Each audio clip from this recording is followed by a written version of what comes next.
അസ്സലാമു അലൈക്കും വറഹ്മത്തുള്ളാഹി വബറകാതുഹു. എനിക്ക് തോന്നുന്നു നമുക്ക് ഏകദേശം സ്റ്റാർട്ട് ചെയ്യാം. അത്യാവശ്യം ആളുകൾ വർക്കുള്ള ഒരു ഐ തിങ്ക് നിയർലി 90 ആൾക്കാർ ഓൾറെഡി ജോയിൻ ചെയ്തിട്ടുണ്ട്. മാം സ്റ്റാർട്ട് ചെയ്താലോ എന്നാലേ ഇൻഷാല്ലാ. യാ ഓക്കെ, ചെറിയൊരു ഇൻട്രോ ഉണ്ട് കഴിഞ്ഞിട്ട് ഇൻഷാല്ലാ. Okay fine. أعوذ بالله من الشيطان الرجيم. بسم الله الرحمن الرحيم. الحمد لله رب العالمين والصلاة والسلام على رسول الله وعلى آله وصحبه أجمعين. أما بعد. السلام عليكم ورحمة الله وبركاته. نور القرآن أكاديمي അവതരിപ്പിക്കുന്ന ഇന്നത്തെ തസ്കിയ മജ്ലിസിലേക്ക് എല്ലാ പ്രിയ സഹോദരിമാർക്കും ഒത്തിരി സ്നേഹത്തോടെ സ്വാഗതം ചെയ്യുന്നു. ഇന്ന് വിശിഷ്ടാതിഥിയായി എത്തിച്ചേർന്നിട്ടുള്ള ഏവർക്കും പ്രിയങ്കരിയായ വ്യക്തിയാണ് ആയിഷ ഹിബ മാം. ബിഗ്സ് ക്യാമ്പസിന്റെ ഡയറക്ടറാണ്. ഒരുപാട് നാളായി ദാവാ രംഗത്ത് പ്രവർത്തനമനുഷ്ഠിക്കുന്ന വ്യക്തിത്വമാണ്. ഒത്തിരി ബഹുമാനത്തോടു കൂടി ഇന്നത്തെ പ്രോഗ്രാമിലോട്ട് സ്വാഗതം ചെയ്യുന്നു. ഇന്നത്തെ നമ്മുടെ വിഷയം ഇന്ന് ഏറെ ചർച്ചയായിക്കൊണ്ടിരിക്കുന്ന സ്ത്രീ സുരക്ഷയെ കുറിച്ചിട്ടാണ്. ഇൻഷാ അല്ലാഹ്. സാമൂഹിക സുരക്ഷ എന്ന ആശയം സാമൂഹിക നീതിയുടെയും ന്യായമായ ജീവിത നിലവാരത്തിലേക്കുള്ള അടിസ്ഥാന മനുഷ്യാവകാശങ്ങളുടെയും തത്വങ്ങളെ അടിസ്ഥാനമാക്കിയിട്ടുള്ളതാണ്. സമൂഹത്തിലെ ചില ആളുകൾക്ക് ചില അടിസ്ഥാന സാമ്പത്തിക വിപത്തുകളെ സ്വന്തമായി നേരിടാൻ കഴിയില്ലെന്നും അവരുടെ അടിസ്ഥാന ആവശ്യങ്ങൾ നിറവേറ്റുന്നതിൽ സ്വന്തം വിഭവങ്ങളും പരിശ്രമവും കുറവായ വ്യക്തികൾ എപ്പോഴും ഉണ്ടായിരിക്കും എന്ന സങ്കല്പത്തിലാണ് സാമൂഹിക സുരക്ഷ സ്ഥാപിച്ചിരിക്കുന്നത്. ആ ആളുകളിൽ സ്ത്രീകൾ അവരിൽ ഒരാളാണ്. ഇന്ന് നാം ഏറെ ചർച്ച ചെയ്യപ്പെടുന്ന ഒരു കാര്യമാണ് സ്ത്രീ സുരക്ഷ. ഇസ്ലാം മതം സ്ത്രീക്ക് നൽകുന്ന യഥാർത്ഥ സ്വാതന്ത്ര്യം ഇവിടെ ഉയർത്തിപ്പിടിക്കേണ്ട ഒന്ന് തന്നെയാണ്. ഇന്നത്തെ കാലഘട്ടത്തിൽ ഒരുപാടധികം ശ്രദ്ധ ചെലുത്തേണ്ട ഒരു വിഷയം, പഠിക്കേണ്ട, മുൻകരുതലെടുക്കേണ്ട, പ്രതിവിധികൾ കാണേണ്ട ഒന്ന്. ഇസ്ലാം മത വിശ്വാസികൾ എന്ന നിലയ്ക്ക് നമുക്ക് വിഷയത്തെ നോക്കിക്കാണാം. ഒട്ടും വൈകാതെ വിഷയാവതരണത്തിലേക്ക് കടക്കാം. സ്ത്രീ സുരക്ഷ വീണ്ടും ചർച്ചയാവുമ്പോൾ വിഷയം അവതരിപ്പിക്കുന്നതിനായി ആയിഷ ഹിബ മാമിനെ ഒത്തിരി സ്നേഹത്തോടെ ക്ഷണിച്ചുകൊള്ളുന്നു. Barakallahu feekum. Jazakallah khair for the beautiful introduction. So, first of all ഞാൻ സ്റ്റാർട്ട് ചെയ്യുന്നതിന് മുമ്പേ ഇവിടെ എത്ര സ്റ്റുഡൻസ് ഉണ്ട്, ഇതിൽ ഉമ്മമാർ എത്ര പേരുണ്ട് എന്നുള്ളത് ഏകദേശം ആദ്യം ഉമ്മമാരെല്ലാരും ഒന്ന് കൈപൊന്തിക്കോ. ജസ്റ്റ് താഴെ റേസ് ഹാൻഡ്സ് എന്നിട്ടുള്ള ഒരു ഓപ്ഷൻ ഉണ്ടാവും. ഉമ്മമാര് 1. ഓക്കെ, മക്കളുള്ള ആൾക്കാരാണ് ഞാൻ ഉദ്ദേശിച്ചത്. വരട്ടെ 8 10. ഓക്കെ ഓക്കെ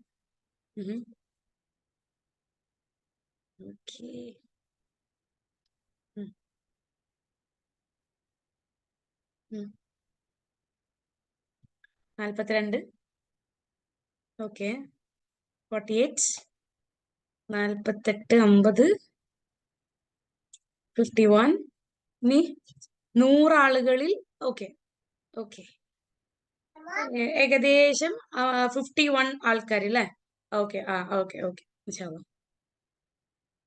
ആയിക്കോട്ടെ. ഇനി എല്ലാരും താത്തിക്കോളൂ, കൈ താത്തിക്കോളൂ. You can lower your hands. Okay,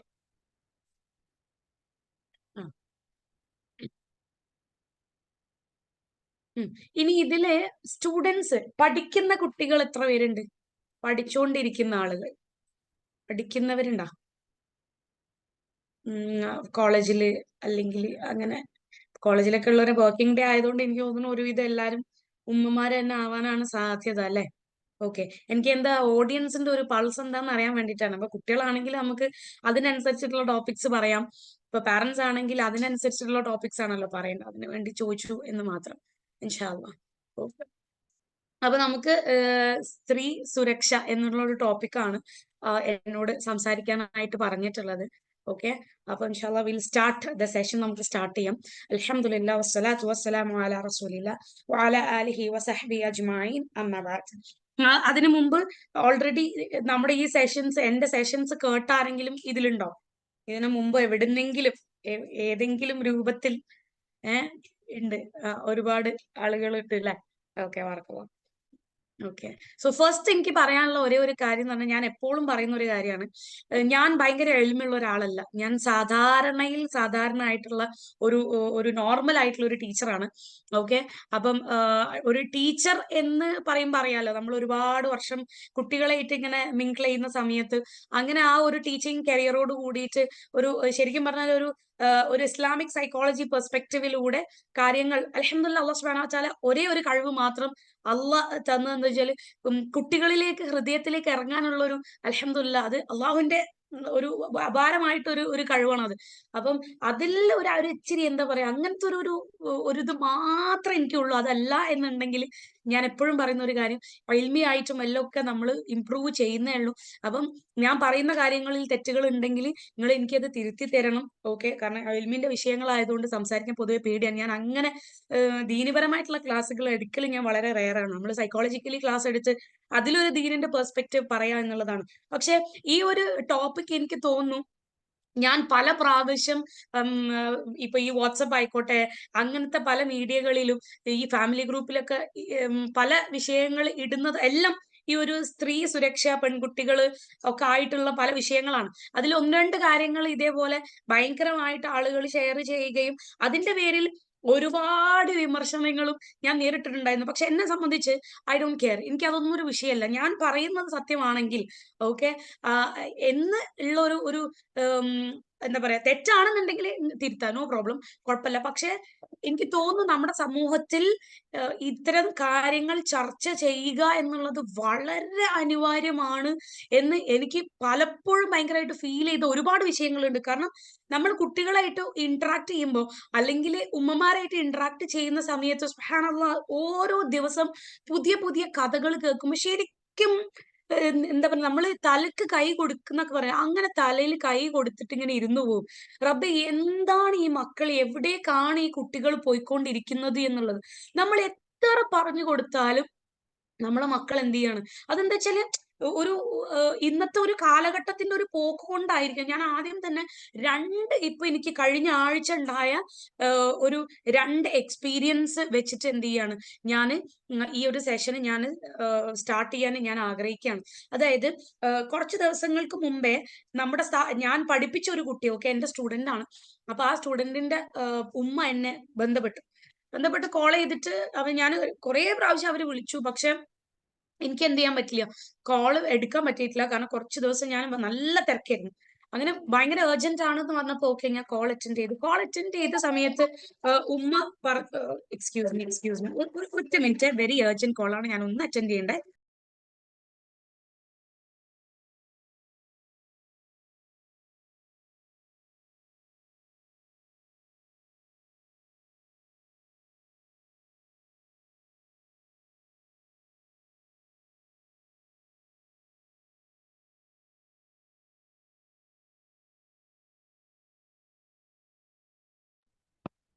okay, അപ്പം ഈ ഉമ്മ കുറെ വിളിച്ചിട്ട് ഞാൻ കോൾ അറ്റൻഡ് ചെയ്ത സമയത്ത് ആഹ് എന്താ പറയാ, ഉമ്മ പറഞ്ഞ കാര്യങ്ങൾ ഭയങ്കര ഷോക്കിംഗ് ആണെന്ന് പറഞ്ഞു കഴിഞ്ഞാല്, എന്റെ ഒരു സ്റ്റുഡന്റ് എന്നുള്ള രൂപത്തിലും അതല്ലാത്ത രൂപത്തിലും. എന്ന് വെച്ചാൽ ഈ മോള് കുറച്ച് വർഷം മുമ്പേ നമ്മളടുത്ത് വന്നിട്ട് എന്നോട് സംസാരിച്ചിട്ടുണ്ടായിരുന്നു. ആ സംസാരിച്ച സമയത്ത് കുട്ടി ഇങ്ങനെ ഇടയ്ക്ക് പറയും, വീട്ടിലൊരാളുണ്ട്, ആ ആളിങ്ങനെ ഒരു സുഖമില്ലാത്ത പോലെ തൊടുന്നുണ്ട്, അതെനിക്ക് തീരെ കംഫർട്ടബിൾ ആയിട്ട് തോന്നുന്നില്ല എന്നൊക്കെ പറയുമെങ്കിൽ കൂടി നമ്മൾ ആരും തന്നെ നമ്മൾ എന്ത് ചെയ്തില്ല, ആ ഒരു വലിയൊരു ഇമ്പോർട്ടൻസിൽ ഈ ഒരു വിഷയം എടുത്തിട്ടില്ല എന്നുള്ളതാണ്. ഞാൻ അതുമായി ബന്ധപ്പെട്ടിട്ട് റീസെന്റ് ഞാനൊരു വോയിസ് ഞാൻ വാട്സപ്പിൽ ഷെയർ ചെയ്യുകയും ചെയ്തു. ഓക്കെ, അപ്പം ഈ കുട്ടി എന്നൊക്കെ പറഞ്ഞാല് മാഷാ അള്ളാ വളരെ നല്ലൊരു ഒരു മോളാണ്. പക്ഷെ ഞാൻ അറിയുമ്പോഴേക്കും നമ്മൾ ഒരുപാട് ലേറ്റ് ആയി പോയി എന്നുള്ളതാണ്. ഒരുപാട് ലേറ്റ് ആയി പോയി. അപ്പോഴേക്കും ആ കുട്ടിയെ ആകെ മാനസികമായിട്ടും ശാരീരികമായിട്ടും ഒക്കെ അത്രയും ഇടങ്ങാറാക്കി എന്ന് തന്നെ നമുക്ക് പറയാനായിട്ട് പറ്റും.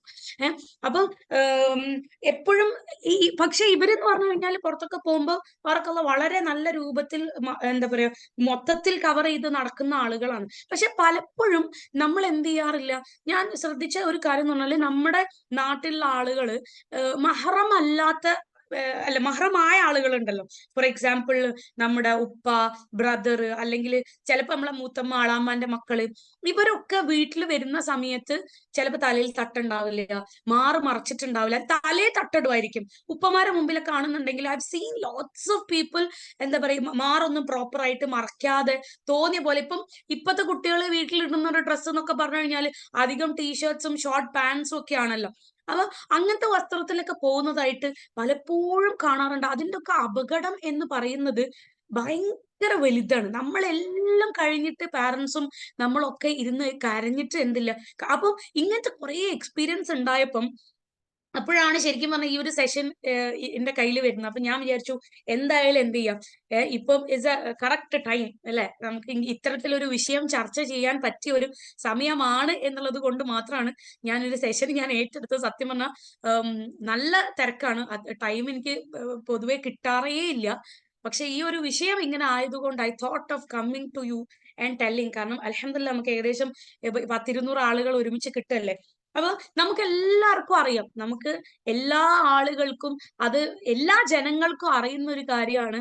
ഒരുപാട് വർഷങ്ങൾക്ക് മുമ്പേ ലെറ്റ്സ് സേ ഒരു 1000 കൊല്ലം അല്ലെങ്കിൽ ഒരു 500 കൊല്ലത്തിന്റെ ഒക്കെ മുമ്പേ എന്തായിരുന്നു നമ്മുടെ നാട്ടിൽ അല്ലെങ്കിൽ ഈ മൊത്തം ലോകത്തുള്ള സ്ത്രീകളുടെ അവസ്ഥ, ആ ഒരു ജാഹിലിയത്തില് ഉണ്ടായിരുന്ന സ്ത്രീകളുടെ അവസ്ഥ എന്താന്നുള്ളത് അത് മുസ്ലിം എന്നല്ല എല്ലാ കമ്മ്യൂണിറ്റിയിലെ ആളുകളും എല്ലാ മതത്തിലുള്ള ആളുകൾക്കും നന്നായിട്ട് അറിയുന്ന ഒരു കാര്യം. നമ്മളൊക്കെ പണ്ട് എനിക്ക് തോന്നുന്നു ഈ സോഷ്യൽ സയൻസിന്റെ ക്ലാസ്സിലൊക്കെ പണ്ട് പഠിച്ചിട്ടുണ്ട് അല്ലെ. വസ്ത്രം ഇടാൻ വേണ്ടിയിട്ട്, ബ്ലൗസ് ഇടാൻ വേണ്ടിയിട്ട് സമരം ചെയ്ത സ്ത്രീകളെ പറ്റിയിട്ടൊക്കെ നമ്മൾ ചിലപ്പോൾ സോഷ്യലിൽ പഠിച്ചിട്ടുണ്ടാവും.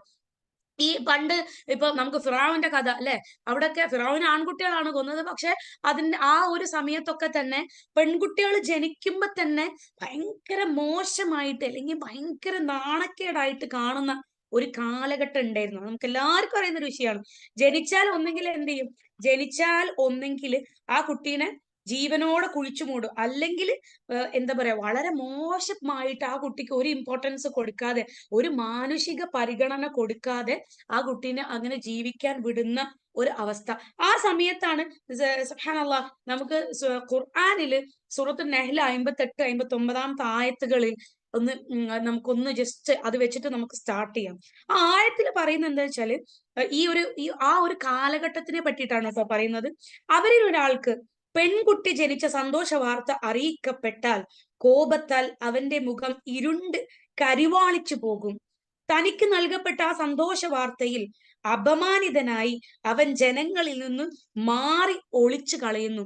ഇതായിരുന്നു ഒരു സമയത്ത് ഒരു പെൺകുട്ടി ഉണ്ടായാൽ ഉള്ള അവസ്ഥ എന്ന് പറയുന്നത്. പക്ഷെ ഭയങ്കര സങ്കടകരം എന്നുള്ള ഒരു കാര്യം ഞാൻ പറയട്ടെ, ഇത് അന്നത്തെ അവസ്ഥ ആണെങ്കിൽ ഇന്നും ഇതേപോലെയുള്ള അവസ്ഥ നിലനിൽക്കുന്ന നാടുകളുണ്ട് എന്നുള്ളതാണ്. ഇന്നും ഇതേപോലെയുള്ള അവസ്ഥകൾ നിലനിൽക്കുന്ന ആളുകളുണ്ട്. അതും നമ്മുടെ സമുദായത്തിൽ തന്നെ ഉണ്ട് എന്നുള്ളതാണ്. അതുമായി ബന്ധപ്പെട്ട് ഞാൻ വേറൊരു കാര്യം, നമുക്ക് പരിചയമുള്ള ഒരാൾ, ഓക്കെ, എനിക്ക് നന്നായിട്ട് പരിചയമുള്ള ഒരു വ്യക്തിയാണ്. ആ വ്യക്തി വിവാഹം കഴിക്കുന്നു, കല്യാണം കഴിഞ്ഞ് ഒരു മോളായി ആ സമയത്താണ് ഇവരുടെ ഭർത്താവ് മരണപ്പെടുന്നത്. മോൾ എനിക്ക് തോന്നുന്നു വളരെ ചെറുതാണ്, ഒരു 1-2 വയസ്സൊക്കെ ആയിട്ടുണ്ടാവാൻ സാധ്യത ഉള്ളൂ, എനിക്ക് കറക്റ്റ് ഏജ് ഓർമ്മയില്ല. അങ്ങനെ ഭർത്താവ് മരണപ്പെട്ടതോട് കൂടിയിട്ട് ഭർത്താവിന്റെ വീട്ടിലുള്ള ആൾക്കാരൊക്കെ പറഞ്ഞ് ഇപ്പൊ ഇവിടുന്ന് ഇറങ്ങണം, ഇപ്പൊ ഇവിടുന്ന് ഇറങ്ങണം, മോളെ ഏറ്റെടുക്കാൻ കഴിയില്ല. കാരണം പെൺകുട്ടിയാണ്, ഏറ്റെടുത്തു കഴിഞ്ഞാൽ അതിന്റെ കംപ്ലീറ്റ് ബാധ്യത ആർക്കും, ഈ കുട്ടീനെ കെട്ടിക്കലും പഠിപ്പിക്കലും അത് ഇത് ഭർത്താവിന്റെ വീട്ടുകാർക്ക് വരും. അപ്പം ഇവരോട് അപ്പൊ തന്നെ ഇറങ്ങാൻ പറഞ്ഞ് ഇറങ്ങി കഴിഞ്ഞ് ഈ സ്ത്രീ എന്ത് ചെയ്യാണ്, ഈ സ്ത്രീ രണ്ടാമതൊരു വിവാഹം കഴിക്കുകയാണ്. രണ്ടാമതൊരു വിവാഹം കഴിച്ച് അതിലും 2-3 പെൺകുട്ടികളായി ഈ രണ്ടാം വിവാഹം കഴിച്ച സ്ഥലത്തും ആദ്യത്തെ ഭർത്താവിലുള്ള ഈ ഒരു പെൺകുട്ടി എന്ന് പറയുന്ന ഒരു കുട്ടി എല്ലാവർക്കും എന്നൊരു അധികപ്പെട്ടു. ഞാൻ ഒരുപാട് വർഷം ഞാൻ കൂടെ കൊണ്ടിടുന്ന ഒരു മോളാണത്. ആ കുട്ടീനെ ഞാൻ പക്ഷെ എപ്പോഴും അവൾക്ക് പറയാനുള്ളത്, ഞാനൊരു പെണ്ണായതുകൊണ്ട് എന്നെ ആർക്കും വേണ്ട, ഞാനൊരു പെണ്ണായതുകൊണ്ട് എന്നെ ആർക്കും ഇഷ്ടമല്ല, ഞാനൊരു പെണ്ണായതുകൊണ്ട് എന്റെ അബ്ബാന്റെ കുടുംബത്തിൽ ആർക്കും എന്നെ വേണ്ട, ഞാനൊരു പെണ്ണായതുകൊണ്ട് എന്റെ പുതിയ പപ്പന്റെ വീട്ടിൽ അതായത് ഇപ്പൊ രണ്ടാമത്തെ വാപ്പ, ആ പപ്പന്റെ കുടുംബത്തിൽ ഞാനൊരു അധികപ്പറ്റാണ്. അങ്ങനെ പറഞ്ഞ് പറഞ്ഞ് പറഞ്ഞ് ആ കുട്ടിയുടെ ജീവിതം തന്നെ വളരെ മോശം. ആ കുട്ടി ഇസ്ലാമിനെ പറ്റി തെറ്റിദ്ധാരണയായി. ഫുള്ള് പിന്നെ ഒരു അടിച്ചുപൊളി ലൈഫിലേക്ക് മാറി. ഖുർആനൊക്കെ നല്ല രൂപത്തിൽ പഠിച്ച കുട്ടിയാ. പക്ഷെ ഒരു പെണ്ണായത് കൊണ്ട് അവളുടെ സ്വന്തം വീട്ടിന്റെ ഉള്ളിൽ നിന്ന് തന്നെ ഒരുപാട് പരിഹാസങ്ങളും കാര്യങ്ങളൊക്കെ കേട്ട് കേട്ട് കേട്ട് കേട്ട് കേട്ട് മൊത്തം ദീനിനോട് തന്നെ ഒരു വെറുപ്പായി. ഇപ്പൊ അള്ളാഹു ആലം എനിക്ക് എന്താ അവസ്ഥ എന്ന് എനിക്ക് അറിയില്ല ഇപ്പത്തെ ഒരു അവസ്ഥ. കാരണം അതോട് കൂടിയിട്ട് പിന്നെ ഞാൻ വല്ലാതൊരു ഒരു കോണ്ടാക്ട് എനിക്കും അവരുമായിട്ട് കീപ്പ് ചെയ്യാൻ പറ്റിയിട്ടില്ല. അപ്പം നമ്മളിത് ജാഹിലിയത്തിലുള്ള കാലഘട്ടം നമ്മൾ പറയുമ്പം അതിൽ ഏറ്റവും സങ്കടമുള്ള മറ്റൊരു വിഷയം, ഒരു വശം എന്താന്ന് വെച്ച് കഴിഞ്ഞാൽ ഇന്നും അങ്ങനെ ചിന്തിക്കുന്ന ആളുകൾ നമ്മുടെ നാട്ടിലുണ്ട് എന്നുള്ളതാണ്. ഒരു കല്യാണം ആലോചിക്കുന്ന സമയത്തൊക്കെ ഞാൻ പലപ്പോഴും ശ്രദ്ധിച്ചിട്ടുണ്ട്. കല്യാണം ആലോചിക്കുമ്പോഴൊക്കെ ഇപ്പം ആൺകുട്ടികൾക്ക് കല്യാണം ആലോചിക്കുമ്പോൾ അല്ലെങ്കിൽ പെൺകുട്ടികൾക്ക് കല്യാണം ആലോചിക്കുമ്പോൾ പുതിയാപ്പിളനെ നോക്കുന്ന സമയത്ത് ട്ടാ, ആ നോക്കുന്ന സമയത്ത് പെങ്ങന്മാരുണ്ടോ, അത് കെട്ടിച്ചതാണോ, പെങ്ങന്മാര് കെട്ടിച്ചതല്ല, ചെറിയ പെങ്ങന്മാരാണ്, പെങ്ങന്മാർ ഇനിയും കല്യാണം കഴിക്കാനുണ്ട് എന്ന് അറിയാണെങ്കിൽ ഈ പെണ്ണിന്റെ കൂട്ടർ ഒന്ന് എന്ത് ചെയ്യും, അല്ലെങ്കിൽ ഈ ആണിന്റെ ഭാഗത്തുള്ള ആളുകൾ ഒന്ന് ആലോചിക്കും. കാരണം എന്താണ്, കല്യാണം ഒരു ബാധ്യത അല്ലേ. ഇനിയിപ്പോ ഈ പുതിയാപ്പിളനെ എടുത്തു കഴിഞ്ഞാൽ അല്ലെങ്കിൽ ഈ പെൺകുട്ടീനെ എടുത്തു കഴിഞ്ഞാൽ എന്ത് ചെയ്യും, ഇനിയിപ്പോ കുറെ ബാധ്യത ഉണ്ട്, അനിയത്തിമാരെ കല്യാണം കഴിപ്പിച്ചു കൊടുക്കണം എന്നുള്ള രൂപത്തിൽ എന്തിനാണ് ഈ പെൺകുട്ടികള് ഒരു ബാധ്യത ശരിക്കും ഇസ്ലാമിലെ സ്ത്രീകൾക്ക് കൊടുക്കുന്ന ഒരു ഇമ്പോർട്ടൻസ്, അല്ലെങ്കിൽ ഏത് രൂപത്തിലാണ് ഒരു പെണ്ണിനെ നമ്മുടെ ദീനില് കാണുന്നത് എന്ന് കൂടി നമുക്കൊന്ന് ജസ്റ്റ് അതൊന്ന് ഓടിച്ചു നോക്കാം. കാരണം നമുക്ക് ആകെ കുറച്ച് സമയമാണ്. This is a very vast topic. അപ്പൊ ഞാൻ കുറച്ച് സ്പീഡിൽ ഞാൻ കവർ ചെയ്യാണ് കേട്ടോ.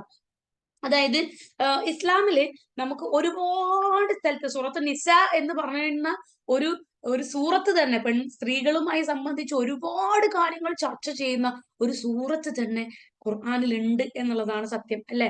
പക്ഷെ പുരുഷന്മാർക്ക് വേണ്ടിയിട്ട് ഒരു സൂറത്തുണ്ടോ? ഇല്ല.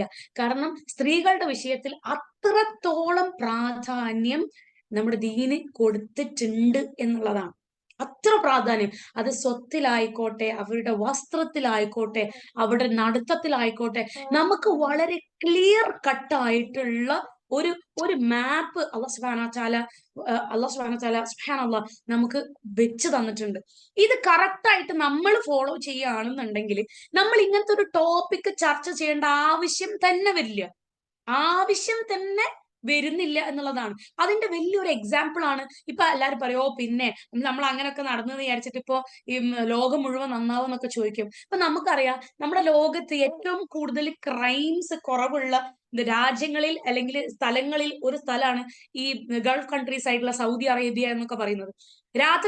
പാതിരാത്രി ഒരു സ്ത്രീക്ക് പുറത്തിറങ്ങി നടക്കാൻ എന്താണ് വളരെ റാഹത്താണ്, ഒരു പ്രശ്നവും ഇല്ല. അങ്ങനത്തെ കൂടുതൽ പ്രശ്നങ്ങൾ അവിടെ ഇല്ല. കാരണം എന്താണ്, കാരണം ആ ഒരു എന്താ പറയാ അവിടെ ഉള്ള അവിടുത്തെ ഒരു രീതി, അവിടുത്തെ ഒരു ചിട്ട എന്ന് പറയുന്നത് കുറെയൊക്കെ ഇസ്ലാമികമായിട്ട് ഇപ്പം കാലങ്ങൾ മാറുന്നതിനനുസരിച്ച് അവിടെയും മാറ്റങ്ങൾ വന്നുകൊണ്ടിരിക്കുകയാണ്. കാരണം അതും ആലോചിക്കുമ്പോൾ ഒരു സങ്കടമുള്ള ഒരു കാര്യം തന്നെയാണ്. പക്ഷെ എങ്കിൽ കൂടി അപ്പം ഇസ്ലാമിൽ സ്ത്രീകളോട് പറഞ്ഞ വസ്ത്രധാരണം അല്ലെങ്കിൽ സ്ത്രീകളോട് പറഞ്ഞ ഒരു രീതി എന്ന് പറയുന്നത് ഇസ് വെരി ബ്യൂട്ടിഫുൾ ആണ്. ഭയങ്കര രസകരമായിട്ടാണ് ഇസ്ലാം സ്ത്രീയെ പരാമർശിച്ചിട്ടുള്ളത് എന്നുള്ളതാണ്. പക്ഷെ ഇന്നത്തെ കാലത്തെ കുറെ സത്യനിഷേധികളും കപടന്മാരും കുറെ മനോരോഗമുള്ള ആളുകൾ അങ്ങനെ തന്നെ നമുക്ക് പറയേണ്ടി വരും. അവർക്ക് എന്താ വേണ്ടത്? അവർക്ക് എന്താ വെച്ചാല് ഈ സ്ത്രീകളെ ഒരു ചരക്കാക്കി മാറ്റിയിട്ട് പിശാജ് എന്ത് ചെയ്യണം, നമ്മുടെ സമുദായത്തിന് വഴികേടിലാക്കണം. വഴി തെറ്റിക്കാൻ വേണ്ടി സ്ത്രീകളെ വെറും ഒരു ചരക്കാക്കി മാറ്റുന്ന ഒരു ഒരു വിഭാഗം ആളുകൾ അവരുടെ ഒരു അജണ്ടയുടെ ഒരു ഭാഗമായിട്ടാണ് എനിക്ക് തോന്നുന്നു ഇന്നത്തെ നാട്ടില് നമ്മളിപ്പോ കാണുന്ന എല്ലാ വൃത്തികേടുകളും, പെണ്ണുങ്ങളെ വെച്ചിട്ടുള്ള വൃത്തികേടുകൾ നടക്കുന്നത്. ഇപ്പൊ ഏതൊരു പരസ്യം എടുത്തു കഴിഞ്ഞാലും അതില് സ്ത്രീകൾക്ക് യാതൊരു ബന്ധവും ഉണ്ടാവില്ല. സ്ത്രീകളുമായി യാതൊരു ബന്ധം ഇല്ലാത്തൊരു കാര്യമാണെങ്കിൽ പോലും അവിടെ ഒരു സ്ത്രീ എന്തായാലും ഉണ്ടാവും. കാരണം പിശാചിനറിയാം സ്ത്രീനെ വെച്ച് കളിക്കുമ്പോ പെട്ടെന്ന് ആളുകളെ വഴി തെറ്റിക്കാൻ കുറച്ചും കൂടി എളുപ്പമാണ് സ്ത്രീ, പൈസ, പദവി എന്നൊക്കെ പറയുന്നത്, അല്ലെ? ഏത് പരസ്യം എടുക്കുകയാണെങ്കിലും അവിടെ ഒരു സ്ത്രീ ഇല്ലാത്ത ഒരു പരസ്യം ഇന്ന് നമുക്ക് കിട്ടാനില്ല. സൂറത്തുൽ നിസായിൽ 27-ാമത്തെ ആയത്തിൽ പറയുന്നുണ്ട്,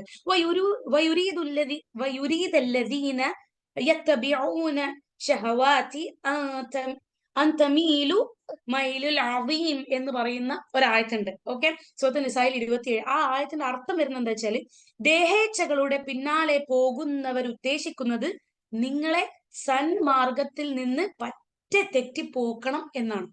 അതായത് നമ്മള് ഈ ദേഹേച്ഛകൾ എന്ന് പറഞ്ഞാൽ എന്താ, നമ്മുടെ വികാര വിചാരങ്ങൾ.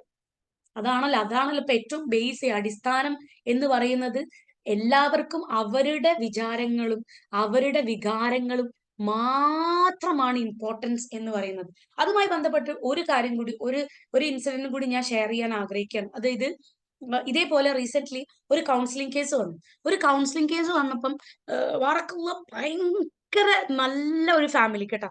നല്ല ഫാമിലി എന്ന് പറഞ്ഞാല് തൗഹീദുള്ള, ഫുള്ളും നിക്കാബും കാര്യങ്ങളൊക്കെ ഉപയോഗിക്കുന്ന ഒരു കുടുംബത്തിൽപ്പെട്ട ഒരു കുട്ടിയാണ് വന്നു കഴിഞ്ഞ് ആ കുട്ടി സംസാരിക്കുന്ന ഇടയിൽ ഭയങ്കര കരച്ചില്. തുടക്കത്തിലേ കരഞ്ഞുകൊണ്ടാണ് സംസാരിക്കുന്നത്. അപ്പൊ ഞാൻ ചോദിച്ചു, എന്താണ് മോളെ, എന്താ പ്രശ്നം, നിനക്ക് എന്തെങ്കിലും ഈ റിലേഷൻഷിപ്പ് കാര്യങ്ങളൊക്കെ ഉണ്ടായോ എന്ന് ചോദിച്ചു. അപ്പൊ പറഞ്ഞ, ടീച്ചർ ഉണ്ടായിരുന്നു, പക്ഷെ അതെന്തായി. ഇതേപോലെ എൻ്റെ ഒരു സെഷന് കേട്ടതിന് ശേഷമാണ് കുട്ടി എൻ്റെ അടുത്തേക്ക് വരുന്നത്. അപ്പൊ പറഞ്ഞു, പക്ഷെ ഈ നിമിഷം മുതൽ ഞാൻ ആ ഒരു ബന്ധം ഞാൻ വേണ്ടാന്ന് വെക്കുകയാണെന്ന് പറഞ്ഞു. അപ്പൊ ഞാൻ പറഞ്ഞു, അൽഹംദുലില്ലാ ഖൈർ, പിന്നെ എന്തിനാ നീ കരയുന്നത്, പിന്നെ എന്തിനാ നീ ഇതിപ്പോ എന്നോട് പറഞ്ഞത്, കാരണം നീ അത് തൗബ ചെയ്തു എന്നുണ്ടെങ്കിൽ അള്ളാഹു സുബ്ഹാനഹു വ തആല നിനക്ക് അത് പുറത്തു തരും, പിന്നെ അത് നീ എന്നോട് പോലും പറയേണ്ട ആവശ്യം ഉണ്ടായിരുന്നില്ലല്ലോ. അപ്പൊ ആ കുട്ടീനോട് പറഞ്ഞെന്തറിയും, കുട്ടി പറഞ്ഞു, ടീച്ചറെ എനിക്ക് സങ്കടം അതല്ല, എന്റെ സങ്കടം എന്ന് പറയുന്നത് ആ ആൺകുട്ടിയെ ഞാൻ പരിചയപ്പെടുന്നത് എന്റെ സീനിയറാണ്. 10ാം ക്ലാസ് പഠിക്കുന്ന സമയത്താണ് ഞാൻ പരിചയപ്പെടുന്നത്. സീനിയർ ആദ്യം തന്നെ അവന് വിവാഹാലോചന ആയിട്ടാണ് അപ്രോച്ച് ചെയ്യുന്നത്, കല്യാണം കഴിക്കണം എന്ന് പറഞ്ഞു. അപ്പൊ ആദ്യം തന്നെ അപ്പൊ ആ കുട്ടി അപ്പൊ തന്നെ പറഞ്ഞു, എന്റെ ഉപ്പാനോട് ചോദിക്കണം, അതൊക്കെ ഉപ്പനോട് സംസാരിക്കേണ്ട കാര്യങ്ങളാണ്, നിങ്ങൾ എന്റെ അടുത്ത് സംസാരിക്കേണ്ട എന്ന രൂപത്തിൽ കുട്ടി പറഞ്ഞു. പക്ഷെ അവന്റെ ഒരു അപ്രോച്ചും കാര്യങ്ങളൊക്കെ വളരെ ഡീസന്റ് ആയിട്ട് തോന്നി. പിന്നെ ഭയങ്കര അത് നൈറ്റ് കോളിംഗിലേക്ക് മാറി. ഒരുപാട് നേരം സംസാരിച്ച് എന്തായി, ഒരു ദിവസം അവൻ പറയാണ്, ഒന്ന് ഡ്രസ്സ് അയക്കോ എന്ന് ചോദിച്ചു. ഓക്കെ, അപ്പം ഈ കുട്ടി ആദ്യം ഒരുപാട് വിസമ്മതിച്ചു പറഞ്ഞാൽ എന്നെ വിശ്വാസമില്ല, എന്നോട് സ്നേഹം ഉണ്ടെങ്കിൽ നീ ഒരിക്കലും ഇങ്ങനെയൊന്നും പറയില്ല, ഞാൻ നിന്നെ കല്യാണം കഴിക്കാൻ പോണ ആളല്ലേ, ഞാൻ നിന്നെ കെട്ടൂലേ, പിന്നെ നിനക്ക് എന്താ അങ്ങനെ ചെയ്താൽ, അങ്ങനെ അവന്റെ ആ ഒരു എന്താ പറയാ സമ്മർദ്ദ മൂലം ഇവള് എന്ത് ചെയ്തു, എല്ലാം തുറന്നിട്ട് ഇവന് വീഡിയോ കോളിൽ കാണിച്ചു കൊടുത്തു എന്നുള്ളത്. അങ്ങനെ കൊടുത്തു കഴിഞ്ഞു. പിന്നെ അവര് രണ്ടുപേരും രണ്ട് രാജ്യത്താണ്. അൽഹംദുലില്ലാ, അത് വലിയ ഒരു ഖൈറായി. അത് കഴിഞ്ഞിട്ടാണ് കുട്ടി ഈ എന്റെ ഈ ഒരു സെഷനിൽ ഇരുന്ന് പിന്നെ അത് കഴിഞ്ഞിട്ട് അടുത്തതായിട്ട് പിന്നെ കുട്ടി പറയണെന്ന് വെച്ചാല്, പിന്നെ ആ കുട്ടി ഇവന് പെട്ടെന്ന് പറയാണ്, എനിക്ക് എന്റെ ആവശ്യം കഴിഞ്ഞ്, ഇനി എനിക്ക് ആവശ്യമില്ല, നമുക്ക് ബ്രേക്കപ്പ് ആവാം. അപ്പം ഇവളാകെ മനസ്സ് ബ്രേക്കപ്പ് ആവുന്നതിന് മുമ്പ് തന്നെ ഇവള് മാനസികമായിട്ട് ഈ ഒരു ബന്ധം ശരിയല്ല എന്ന് ഒക്കെ ഉറപ്പിച്ചെങ്കിലും, പക്ഷെ ഇത് കേട്ടപ്പം ഇവളാകെ ടെൻഷൻ ആയിട്ടാണ്. അതും കൂടി കേട്ടപ്പോഴാണ് ആൾ എന്ത് ചെയ്യണത്, എൻ്റെ അടുത്ത് വന്നിട്ട് പറയണ, ഇനി ഞാൻ എന്ത് ചെയ്യും, ഇനി ഞാൻ എന്താ ടീച്ചറെ ഞാൻ ചെയ്യാ, ഞാൻ ചെയ്ത തെറ്റെന്ന് പറഞ്ഞാൽ എൻ്റെ ഉപ്പയും ഉമ്മയും ഒക്കെ അറിഞ്ഞു കഴിഞ്ഞാൽ എനിക്ക് ജീവിക്കാൻ പറ്റില്ല, കാരണം എന്നെ അത്രയും സ്നേഹിക്കുന്ന എൻ്റെ വാപ്പ, എന്നെ അത്രയും സ്നേഹിക്കുന്ന എൻ്റെ ഉമ്മ, ഇനി ഞാൻ എന്ത് ചെയ്യാം. അപ്പൊ ഞാൻ പറഞ്ഞു, എൻ്റെ പൊന്നാര മോളെ, നീ എന്ത് പണിയാണ് കാണിച്ചത്, ആ ചെയ്യുന്ന നേരത്ത് പോലും ഞാൻ ഈ ചെയ്യുന്നത് ഇത്ര വലിയ അബദ്ധമാണ് എന്ന് നിനക്ക് തോന്നിയില്ലേന്ന് ചോദിച്ചു. പിന്നെ അതിനുശേഷവും ഈ ആൾ എന്ത് ചെയ്യാണ്, ഇതേ ആവശ്യം പറഞ്ഞ് ഈ കുട്ടീനെ സമീപിക്കുകയും, ഈ കുട്ടി ഏത് ക്ലാസ്സിലാന്ന് നിങ്ങൾ ആലോചിക്കണം, 10ാം ക്ലാസ് പഠിക്കുന്ന കുട്ടി കേട്ടോ, വെറും 10ാം ക്ലാസ് പഠിക്കുന്ന കുട്ടി. ഈ ആവശ്യമായിട്ട് അപ്രോച്ച് ചെയ്യുമ്പോൾ ഈ കുട്ടി പറയില്ല, ഇനി ഞാനിത് ചെയ്യില്ല എന്ന് പറയുമ്പോൾ ഒറ്റയടിക്ക് ഈ കുട്ടി പറയണ എന്താ അറിയോ, ഞാൻ എന്റെ വാപ്പനെ പറഞ്ഞു കൊടുക്കും, എന്റെ അടുത്ത് തെളിവുണ്ട്, ഞാൻ വാപ്പനോ പറയും. അപ്പൊ വാപ്പനോ പറയുമ്പോ രണ്ടാമതായിട്ടൊക്കെ ഈ കുട്ടി ഇത് ചെയ്യാനുള്ളൊരു അത് വേണോ വേണ്ടെന്നുള്ള. അപ്പൊ ഞാൻ പറഞ്ഞു, ഒരു കാരണവശാലും നീ എന്ത് ചെയ്യരുത്, ഇനി ആ പരിപാടിക്ക് നിൽക്കരുത്. ഇനി അവന് എന്തെങ്കിലും ഇതേപോലെ പറയാണ് എന്നുണ്ടെങ്കിൽ എന്നെ വിളിച്ചാൽ മതി, ബാക്കി ഞാൻ കൈകാര്യം ചെയ്തോളാം എന്ന് പറഞ്ഞിട്ടാണ് ഞാൻ ലാസ്റ്റ് ആ കുട്ടീനെ വിട്ടത്. ഞാൻ എന്നിട്ട് ചോദിച്ചു, മോളെ അവനെ നീ എവിടുന്ന് പരിചയപ്പെട്ടു? അവന് 10ാം ക്ലാസ്സിൽ പഠിക്കുന്ന സമയത്ത്. അപ്പൊ ഈ കുട്ടി നിക്കാബൊക്കെ ഉപയോഗിക്കാൻ താല്പര്യമുള്ള ഒരു കുട്ടിയാ, പക്ഷെ എന്തോ ആ കുട്ടി ഉപയോഗിച്ചില്ല. അപ്പൊ ഞാൻ ഇങ്ങനെ പറഞ്ഞു, മോളെ വാർക്കല്ലോ നല്ല സുന്ദരിയായ ഒരു മോളാണ്. അപ്പൊ ഞാൻ പറഞ്ഞു, സി, ഇതുകൊണ്ടാണ് ഇസ്ലാമിൽ ഒരുപാട് ലിമിറ്റേഷൻസ് നമ്മൾ സ്ത്രീകൾക്ക് വെച്ചത്. ഓക്കെ. എന്നിട്ട് ഞാൻ എണ്ണി എണ്ണി ആ കുട്ടിക്ക് ഓരോ കാര്യങ്ങൾ പറഞ്ഞു കൊടുത്തപ്പം ആ കുട്ടി പറയാ, ശരിയാണ് മാം, ഞാനതൊന്നും ആലോചിച്ചില്ല. പക്ഷെ എന്റെ ഉപ്പ എന്നോട് എപ്പോഴും പറയും, ഇങ്ങനെ നടക്കണം, ഇങ്ങനെ നടക്കണം, നീ നിന്റെ സൗന്ദര്യം പുറത്ത് കാണിക്കരുത്. ഉപ്പാനെ സംബന്ധിച്ച് ഉപ്പക്ക് നിക്കാബൊക്കെ ധരിക്കാൻ ഭയങ്കര താല്പര്യമുള്ള ഒരു വാപ്പയാണ്. അപ്പൊ ഉപ്പ ഇങ്ങനെ നിക്കാബൊക്കെ ഇടണം എന്നൊക്കെ പറയുമ്പോഴൊക്കെ ഈ കുട്ടി പറയും, ഇല്ല, അത് ആൾക്ക് ഇഷ്ടമല്ല, ആൾക്ക് സത്യം പറഞ്ഞാൽ ഇഷ്ടമല്ല. പക്ഷെ ഇപ്പൊ ആ കുട്ടി പറയുന്നു, റബ്ബെ, ഞാൻ ആ രൂപത്തിൽ ചെയ്തിരുന്നു എങ്കിൽ എനിക്ക് എന്ത് ചെയ്യുന്നു, എനിക്ക് ഒരുപാട് തെറ്റുകളിൽ നിന്ന് എനിക്ക് പിന്മാറാൻ പറ്റുമായിരുന്നു എന്നുള്ളതാണ്. അപ്പൊ ഇതൊന്നും രണ്ട് കേസല്ല കേട്ടോ, ഇതൊന്നും രണ്ടു കേസല്ല. എവ്രി ഡേ, എവ്രി ഡേ പറഞ്ഞ എവ്രി ഡേ. ഇന്നലെ ഇന്നലെ ഒരു ഹദീസിന്റെ ക്ലാസ് എടുത്തു കഴിഞ്ഞപ്പം ഒരു മോൾ എൻ്റെ അടുത്ത് ഓടി വന്നിട്ട് പറഞ്ഞു, മാം, എനിക്ക് മാമിനോട് സംസാരിക്കണം. അപ്പൊ ഞാൻ പറഞ്ഞു, എന്താണ് മോളെ പറയും? അപ്പൊ പറഞ്ഞു, മാം ഒരിക്കലും ഉമ്മനോട് ഉപ്പനോട് പറയരുത്. ഞാൻ പറഞ്ഞില്ല, ഉമ്മനോട് ഉപ്പനോട് മോള് പറ. അപ്പൊ പറഞ്ഞു, എന്റെ വീട്ടില് എനിക്കൊരു കാക്ക ഉണ്ട്. കാക്ക എന്ന് പറഞ്ഞാൽ ഉമ്മാന്റെ സിസ്റ്റർ മോനാണ്. ഈ കാക്ക ഇടക്ക് വന്നിട്ട് എന്നെ കെട്ടിപ്പിടിക്കുക. ആ കെട്ടിപ്പിടിക്കുന്ന സമയത്ത് അവന്റെ കൈകൾ പോകുന്ന ഭാഗങ്ങൾ എനിക്ക് ഭയങ്കര ഡിസ്റ്റർബൻസ് ആണ് മാം. അതെനിക്കൊരു ട്രോമയായിട്ട് മാറിയിട്ടുണ്ട്. എനിക്ക് രാത്രി ഉറങ്ങാൻ കിടക്കുമ്പോഴേക്ക് ഇവൻ എന്റെ അടുത്തേക്ക് വരുന്ന പോലെ തോന്നുകയാണ്. ആ തോന്നുന്ന സമയത്ത് എനിക്ക് രാത്രി ഉറങ്ങാൻ പറ്റണില്ല എന്നൊക്കെ പറഞ്ഞിട്ട് ഈ മോൾ ഭയങ്കര കരച്ചിൽ. അപ്പൊ ഞാൻ പറഞ്ഞു, ഉമ്മാന്റെ സിസ്റ്റർ മകൻ എന്ന് പറയുന്ന മോളെ നിനക്ക് ഒരിക്കലും മഹറമല്ല. പിന്നെ ഹൗ കം, നീ എങ്ങനെയാണ് പിന്നെ ഇവനെ കെട്ടിപ്പിടിക്കാൻ നീ നിന്ന് കൊടുക്കുന്നത്, കൈ കൊടുക്കുക? അപ്പൊ പറഞ്ഞു, മാം, എന്റെ വീട്ടിൽ ഇതൊക്കെ കോമൺ ആണ്. എന്റെ വീട്ടിൽ കൈ കൊടുക്കുന്നതിന് കുഴപ്പമില്ല. എന്റെ ഉമ്മ ഒക്കെ എന്ത് ചെയ്യാറുണ്ട്, ഉമ്മാന്റെ സിസ്റ്റർ അവർക്കും ഇവർക്കും അളാപ്പാന്റെ മക്കൾക്കും മൂത്താപ്പാന്റെ മക്കൾക്കും മൂത്തമ്മാന്റെ മക്കൾക്കൊക്കെ കൈ കൊടുക്കും. അപ്പൊ ആ ഒരു രീതിയിലാണ് ഉമ്മ ഇതൊക്കെ കാണുന്നത്. ചില സമയത്ത് അവൻ കൈ പിടിക്കുന്ന സമയത്ത് ഉമ്മ തൊട്ടടുത്ത് ഉണ്ടാവാറുണ്ട്. പക്ഷെ അവന് കൈ പിടിക്കുമ്പോ എന്ത് ചെയ്യും, കൈ പിടിക്കുന്ന സമയത്ത് ഈ കൈയിന്റെ നടുവില് ഇങ്ങനെ ചൊരണ്ടും, ഇങ്ങനെ ചൊരണ്ടും പോലും. ആ ചൊരണ്ടുക എന്ന് പറയുന്നത്, അപ്പൊ അവൾ തന്നെ പറയാം, അതിന് വേറൊരു അർത്ഥമുണ്ട് മാം, അത് എനിക്കറിയാം. അതിന് എനിക്കറിയാം. അപ്പൊ സുബ്ഹാനല്ലാഹ്, ഞാൻ ഇങ്ങനെ ആലോചിക്കാണ്, ഇപ്പൊ ഇതിൽ ഏകദേശം 200 ആളുകളുണ്ട് ഇല്ലേ? ഈ 200 ഉമ്മമാരോട് എനിക്ക് ചോദിക്കാനുള്ള ആദ്യത്തെ ചോദ്യം ഞാൻ ചോദിക്കട്ടെ. നിങ്ങളെ വീട്ടിൽ നിങ്ങളെ സിസ്റ്റേഴ്സ് ഉണ്ടാവും, നിങ്ങൾക്ക് താത്തമാര് അല്ലെങ്കിൽ നിങ്ങൾക്ക് അനിയത്തിമാരുണ്ടാവും. ഈ താത്തമാർക്ക് അനിയത്തിമാർക്കൊക്കെ മക്കളും ഉണ്ടാവും. ഈ മക്കളെ നിങ്ങൾ എന്താ കാണാന്നറിയോ? എന്റെ സ്വന്തം താത്തന്റെ മോനല്ലേ, എന്റെ സ്വന്തം എളാമന്റെ മോനല്ലേ, എന്റെ സ്വന്തം അനിയത്തിന്റെ മോനല്ലേ, നിങ്ങൾക്കത് സ്വന്തമാണ്, നിങ്ങൾക്കത് മഹ്റമാണ്. പക്ഷെ നിങ്ങളുടെ മക്കൾക്ക് അവരൊരിക്കലും മഹ്റം ആവുകയില്ല എന്നുള്ളതാണ്. ഒരിക്കലും അവർ മഹ്റം ആവുകയില്ല. അപ്പൊ നിങ്ങൾക്ക് പെൺകുട്ടികൾ ഉണ്ടെങ്കിൽ നിങ്ങളുടെ മക്കൾ, നിങ്ങളുടെ താത്തന്റെയും അനിയത്തിയുടെയും മക്കൾ, ആൺകുട്ടികൾ അവർക്കുണ്ടെങ്കിൽ അവരുടെ മുമ്പിലേക്ക് പോകുമ്പോൾ അവര് കൃത്യമായ ഹിജാബിലായിരിക്കണം. ഒരു കാരണവശാലും അവര് തമ്മിൽ, നമ്മൾ ഈ പല ഉമ്മമാരെ തന്നെ കയറ്റിവിടും മക്കളെ വണ്ടിമേല്, സ്കൂട്ടറിന്റെ മേലൊക്കെ, അത് അളമന്റെ മോന്റെ കൂടെ പൊയ്ക്കോ, മുത്തവന്റെ മോന്റെ കൂടെ പൊയ്ക്കോ എന്ന് പറഞ്ഞിട്ട് നമ്മൾ തന്നെ വണ്ടിയിൽ കയറ്റി വിടും. ഒന്ന് ബസ് സ്റ്റോപ്പിൽ ഇറക്കി കൊടുക്കോ, ഒന്ന് സ്കൂളിൽ ഇറക്കി കൊടുക്കോ, ഒന്ന് അവിടെ ഇറക്കി കൊടുക്കോ, ഇവിടെ ഇറക്കി കൊടുക്കോ. Don't do that. കാരണം അത് ഇസ്ലാമിൽ ഉള്ള കാര്യം അല്ല എന്നുള്ളതാണ്. ഇത് ചിലപ്പോ നിങ്ങൾ എന്നോട് യോജിച്ചാലും ശരി, എന്നോട് യോജിച്ചില്ലെങ്കിലും ശരി, ഞാൻ പറയുന്നത് ഇന്നത്തെ റിയാലിറ്റിയാണ്. അതുകൊണ്ടാണ് സഹോദരിമാരെ, നമ്മളെ ഇസ്ലാമിൽ, ദീനിൽ എന്ത് പറഞ്ഞത്, നമ്മൾ ഇത്തരത്തിൽ ആളുകളോട് നമ്മൾ എന്താ പറയാ, നമ്മൾ കാണിക്കേണ്ട ഒരു ലിമിറ്റേഷൻ നമുക്കുണ്ട്. അവർക്ക് നിങ്ങൾ കൈ കൊടുക്കരുത്. അത് മുത്തപ്പാന്റെ മോളാണെങ്കിലും ആരാണെങ്കിലും മോനാണെങ്കിലും ശരി, അവർക്ക് കൈ കൊടുക്കരുത് എന്ന് പറയാനുള്ള ഒരു കാരണം ഇതൊക്കെ തന്നെയാണ്. പക്ഷെ എന്നാലും അത് പോട്ടെ. ഇപ്പൊ ഈ ഇരിക്കുന്ന 100 200 ഉമ്മമാർ, ഈ ഇരിക്കുന്ന ഉമ്മമാര് ഇതേപോലെയുള്ള, അല്ലെങ്കിൽ നമ്മുടെ സഹോദരി ഭർത്താക്കന്മാരുണ്ടാവൂലേ, നമ്മുടെ സഹോദരി ഭർത്താക്കന്മാർ, അല്ലെങ്കിൽ ഭർത്താവിന്റെ അനിയന് ഏട്ടന്മാരൊക്കെ ഉണ്ടാവും. ഈ അനിയൻ ഏട്ടന്മാരുടെ മുമ്പിൽ പോലും പ്രോപ്പർ ആയിട്ട് തല മറയ്ക്കാത്ത ഇഷ്ടം പോലെ ആളുകളെ നമ്മൾ ഡെയിലി നമ്മുടെ ഫാമിലിയിൽ തന്നെ നമ്മൾ ഒരുപാട് ആളുകളെ അത്തരത്തിൽ നമ്മൾ കണ്ടിട്ടുണ്ടാവും. ഒരുപാട് ആൾക്കാരെ കണ്ടിട്ടുണ്ടാവൂലേ? ഇല്ല നിങ്ങൾക്ക് പറയാൻ പറ്റുമോ? ഇല്ല. ഉറപ്പായിട്ടും ഒരു എന്റെ വീട്ടിൽ തന്നെ എന്താ പറയാ ആൾക്കാർ വരുന്ന സമയത്ത് നമ്മുടെ ഒരു ഒരു പ്രോഗ്രാം നടക്കുമ്പോ ഒരു പരിപാടിയൊക്കെ നടക്കുന്ന സമയത്ത് ചിലപ്പോ പെട്ടെന്ന് ഏതെങ്കിലും ആണുങ്ങളൊക്കെ ഉള്ളോട്ട് കയറി വന്നു കഴിഞ്ഞാൽ തലയിൽ നിന്ന് വീണ ആ തട്ടം ഒന്ന് എടുത്ത് തല മറയ്ക്കാൻ കംപ്ലീറ്റ് ആയിട്ട് മറയ്ക്കാൻ പോലും ഓർമ്മ ഉണ്ടാവൂല. അത് ഓർമ്മ ഉണ്ടാവണമെങ്കിൽ ആ തലയിന്റെ മേലുള്ള മുടി എന്ന് പറയുന്ന സാധനം അത് ഔറത്താണ്. അത് മറ്റൊരാളും കാണാൻ പാടില്ല. അത് കണ്ടു കഴിഞ്ഞാൽ ഞാൻ അതിന്റെ പേരിൽ ശിക്ഷിക്കപ്പെടും എന്നൊരു ബോധമുള്ളവർക്കല്ലേ അതൊന്നെടുത്ത് തലയിൽ ഇടാൻ തോന്നുള്ളൂ. തോന്നൂല. അത് തോന്നണില്ലപ്പോ. അതൊരു വിധം ആളുകൾക്കൊന്നും തോന്നണില്ല. എല്ലാരും സ്വന്തക്കാരാ. എല്ലാരും സ്വന്തക്കാര്.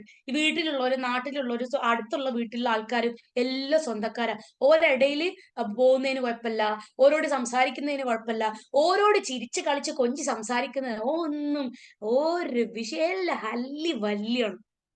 ഹല്ലി വല്ലി. കുറച്ച് ദിവസം മുമ്പേ ഞാനിപ്പോ ഇവിടെ എന്റെ വീട് കോഴിക്കോട് ബീച്ചിന്റെ തൊട്ടടുത്താ. കോഴിക്കോട് ബീച്ചിൽ ഒരിക്കല് നമ്മള് ചായ കുടിക്കാൻ പോയ സമയത്ത് ഞാനും ഹസ്ബൻഡും ഉണ്ട്. ചായ കുടിക്കാൻ നമ്മുടെ തൊട്ടടുത്ത് ചായ കുടിക്കാൻ വന്നത് ഒരു ഉപ്പയും ഒരു ഉമ്മയും അവരുടെ കൂടെ ഒരു 2 3 വയസ്സുള്ള, എനിക്ക് തോന്നുന്നു അംഗനവാടി അല്ലെങ്കിൽ പ്ലേ സ്കൂളിൽ പഠിക്കുന്ന ഒരു മോള്. പക്ഷെ ആ മോളുടെ ചുണ്ട് മുഴുവൻ ചോപ്പാക്കിയിട്ട് തേച്ചു കൊടുത്തിട്ടുണ്ട്. ആര്? ഈ ഉമ്മ. ഈ ഉമ്മ നല്ല പർദ്ദൊക്കെ ഇട്ടിട്ടുള്ള ഉമ്മാണ്. പക്ഷെ കുട്ടിയുടെ ചുണ്ടിൽ എന്ത് ചെയ്തിട്ടുണ്ട്? നല്ലോണം ചോപ്പിച്ചങ്ങോട്ട് കൊടുത്തിട്ടുണ്ട്. അപ്പൊ ഞാൻ വിചാരിച്ച റബ്ബെ, 3-ാമത്തെ വയസ്സ് അല്ലെങ്കിൽ ഒരു 4 വയസ്സ്, ഈ ചെറു പ്രായത്തിൽ ഈ കുട്ടിക്ക് ഈ ഉമ്മ കൊടുക്കുന്ന മെസ്സേജ് എന്താണ്? ഈ ഉമ്മ കൊടുക്കുന്ന മെസ്സേജ് എന്താണ്?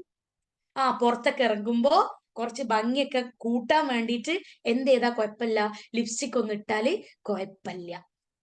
അത് എത്രാമത്തെ വയസ്സിലാണ് ആ മെസ്സേജ് ഈ ഉമ്മ കൊടുക്കുന്നത്? 3-ാമത്തെ വയസ്സിൽ. ഈ കുട്ടി ഒരു 13-ാമത്തെ വയസ്സ് എത്തിക്കഴിഞ്ഞാൽ ഇതേ ഉമ്മ ചിലപ്പോ പറയും ആ ചുണ്ടുമത്ത് തേച്ച് കളയാൻ, മാച്ച് കളയാൻ. അപ്പൊ കുട്ടി പറയും, ചെറുപ്പത്തിലേ നിങ്ങൾ എനിക്ക് ഇട്ടെന്നല്ലേ, ഉമ്മ ഇടണല്ലേ, പിന്നെന്തപ്പ ഇങ്ങനെ, ഇപ്പൊ എന്തേ ഇങ്ങനെ എന്ന് പറഞ്ഞിട്ടൊന്നും യാതൊരു കാര്യവും. ഇന്ന് ലിപ്സ്റ്റിക് ഇല്ലാത്തൊരു വീടില്ല എന്നുള്ളതാണ്. ഇന്ന് ലിപ്സ്റ്റിക് ഇല്ലാത്ത ഒരു വീടില്ല. അതേപോലെ പല ഞാൻ ഇവിടെ ഉമ്മമാരെ മെജോറിറ്റി ആയതുകൊണ്ടാട്ടോ ഞാൻ എന്റെ ക്ലാസ് ഞാൻ ആ ഡയറക്ഷനിലേക്ക് തിരിക്കണത്. അതായത് പല ഉമ്മമാർക്കും കുട്ടികൾ പോത്ത് പോലെ വലിപ്പം വെച്ചാലും ഉമ്മമാര് പറയും ഒരു ചെറിയ കുട്ടിയല്ലേ, ചെറിയ കുട്ടിയല്ലേ, തലയിലൊക്കെ പിന്നടാ, കുഴപ്പമില്ല, കുറച്ചിങ്ങനെ ഷോൾ ഇട്ടാ മതി, പാന്റ് കുഴപ്പമില്ല, കുറച്ചല്ല ആയിട്ടുള്ളൂ. കുട്ടി ചെറിയ കുട്ടി പറഞ്ഞാൽ കെട്ടിക്കാൻ വലുപ്പമായിട്ടുണ്ടാവും, ശരീരം മുഴുവനും പടർന്ന് പന്തലിച്ചിട്ടുണ്ടാവും, എല്ലാ വളവും ഒടിവ് തിരിവുകളെല്ലാം വ്യക്തമായി വന്നിട്ടുണ്ടാവും. എന്നാൽ പോലും കുട്ടികൾക്ക്, പ്രത്യേകിച്ച് ഈ ഇളയ മക്കൾ, ചെറിയ മക്കൾ വലുതാവൂല അമ്മമാർക്ക്. ഒരു 10-ാം ക്ലാസ് എത്തിയാലും വലുതാവില്ല, +2 എത്തിയാലും വലുതാവില്ല, ഡിഗ്രി എത്തിയാലും വലുതാവില്ല, കല്യാണം കഴിയുമ്പോഴും വലുതാവില്ല. അല്ലെ? പിന്നെ ഓരോന്ന് പെറണ്ടി വരും, ഒന്ന് പ്രസവിക്കേണ്ടി വരും ഈ കുട്ടികളൊന്ന് വലുതാവാൻ. അതുകൊണ്ട് എന്തില്ല, അതുകൊണ്ട് ഇനിയിപ്പോ മൊത്തത്തില് പർദ്ദട്ടില്ലെങ്കിൽ കുഴപ്പമില്ല, കുട്ടിയല്ലേ, ഒരു ജീൻസ് ഒക്കെ ഇട്ടോട്ടെ, കുറച്ചല്ലേ ഉള്ളൂ. അത് കഴിഞ്ഞപ്പോ ഏതായാലും കുറച്ച് വലുതായാലും ഏതായാലും പർദ്ദ ഇടണം, അതുകൊണ്ട് കുറച്ച് ജീൻസ് ഇടട്ടെ, കുറച്ചല്ലേ, കുഴപ്പമില്ല, ചെറുതല്ലേ, അതുകൊണ്ട് ടീഷർട്ടൊക്കെ ഇട്ടോട്ടെ, കുഴപ്പമില്ല. ഇതിനൊക്കെ വളം വെച്ച് കൊടുക്കുന്നത് മെജോറിറ്റി എന്ന് പറയുന്നത് പാരന്റ്സ് ആണ്.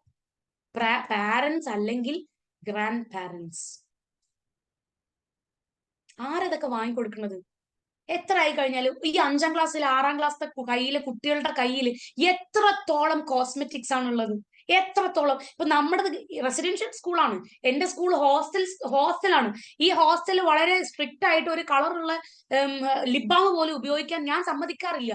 ഓക്കെ, എന്നാൽ പോലും ഇടക്ക് ബാഗ് ചെക്ക് ചെയ്യുമ്പോൾ കിട്ടും സൺസ്ക്രീം, പിന്നെ പ്രൈമർ, പിന്നെ എന്താണ് പല പല ഷെയ്ഡിലുള്ള ലിപ്സ്റ്റിക്, അത് ഇത്, എന്നിട്ട് അത് തിരിച്ചു കൊടുക്കൂല.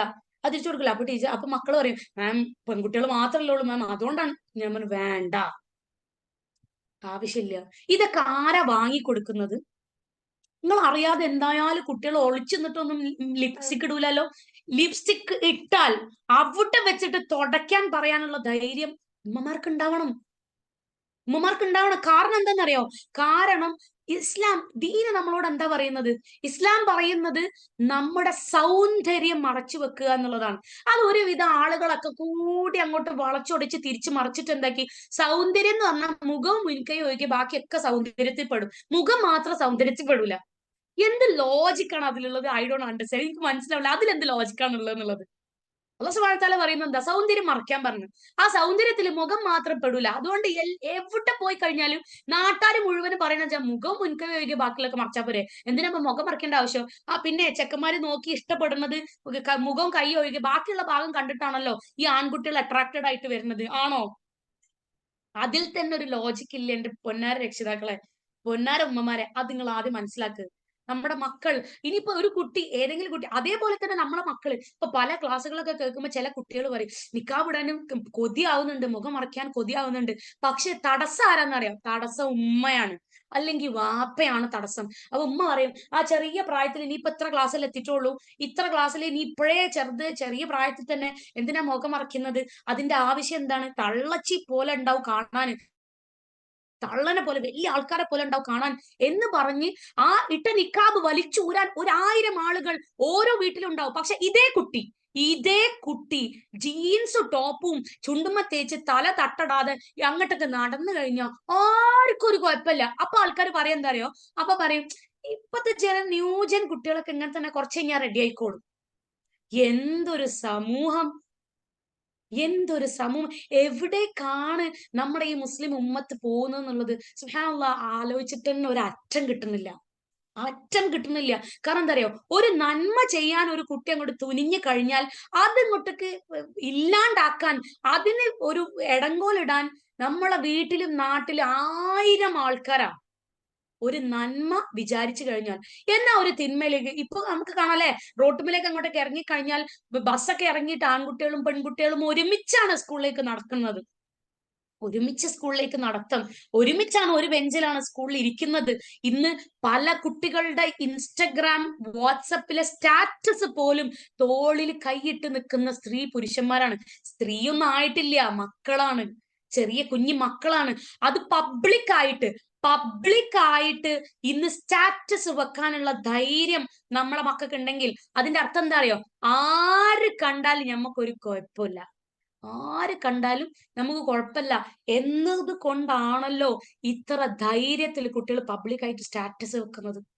അങ്ങനത്തെ ഒരു സ്റ്റാറ്റസ് കണ്ടിട്ട് എന്തേ നമുക്ക് ആർക്കും പ്രതികരിക്കാൻ തോന്നാത്തത്? കാരണം പ്രതികരിച്ചു കഴിഞ്ഞാൽ നമ്മളോട് അടുത്ത പറയാൻ പോകുന്ന ഡയലോഗ് എന്താ അറിയോ?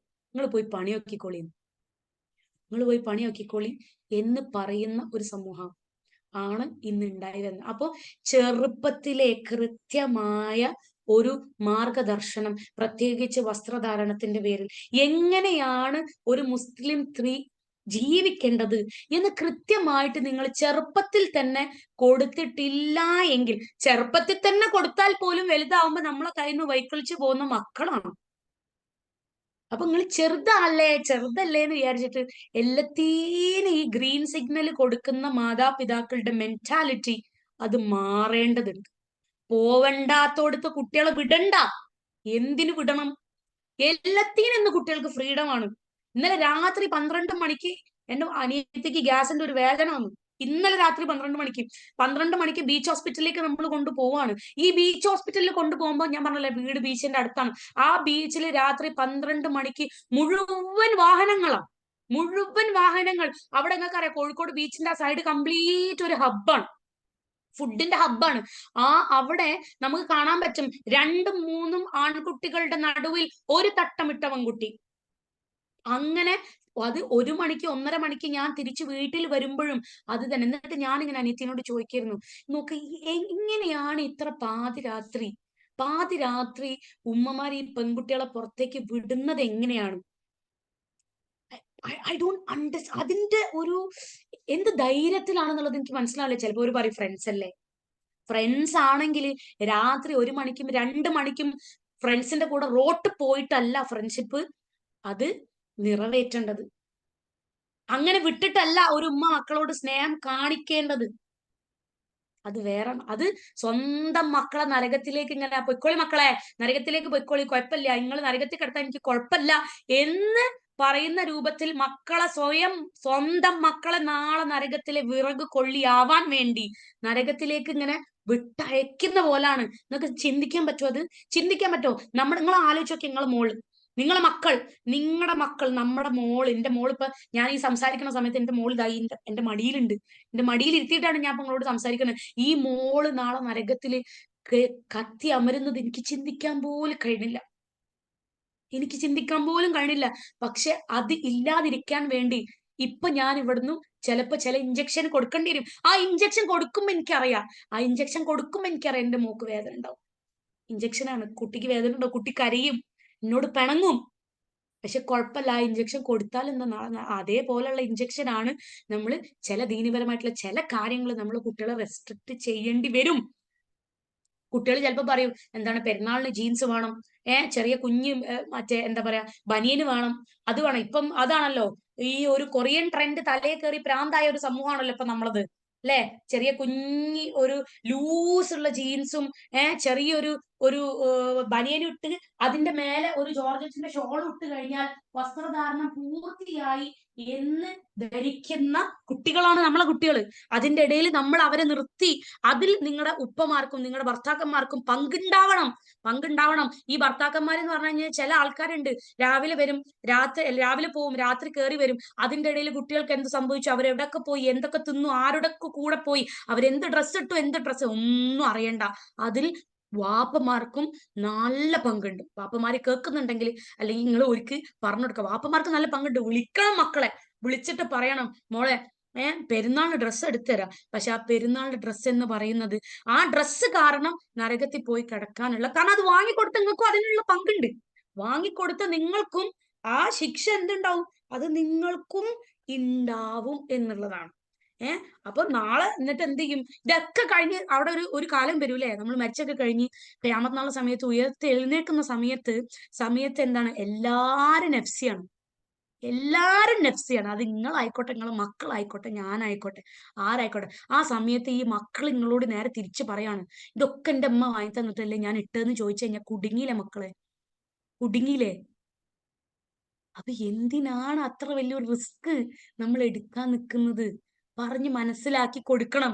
ആ സമയത്ത് ഞാൻ പറഞ്ഞില്ലേ, ഒരു തെറ്റലും പൊട്ടലും ചീറ്റലും ഒക്കെ വീട്ടിലുണ്ടാവും. പക്ഷെ ഇൻഷാ അള്ളാഹ് നാളെ എന്ത് ചെയ്യും, ആ കുട്ടികൾക്ക് മനസ്സിലാവും നമ്മൾ എന്തിനാണ് ഈ ഒരു റെസ്ട്രിക്ഷൻ വെച്ചത് എന്നുള്ളത്.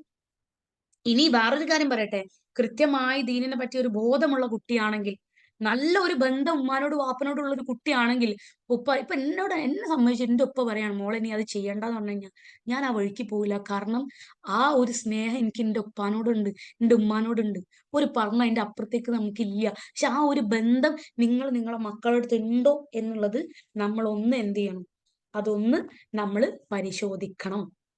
പരിശോധിക്കണം.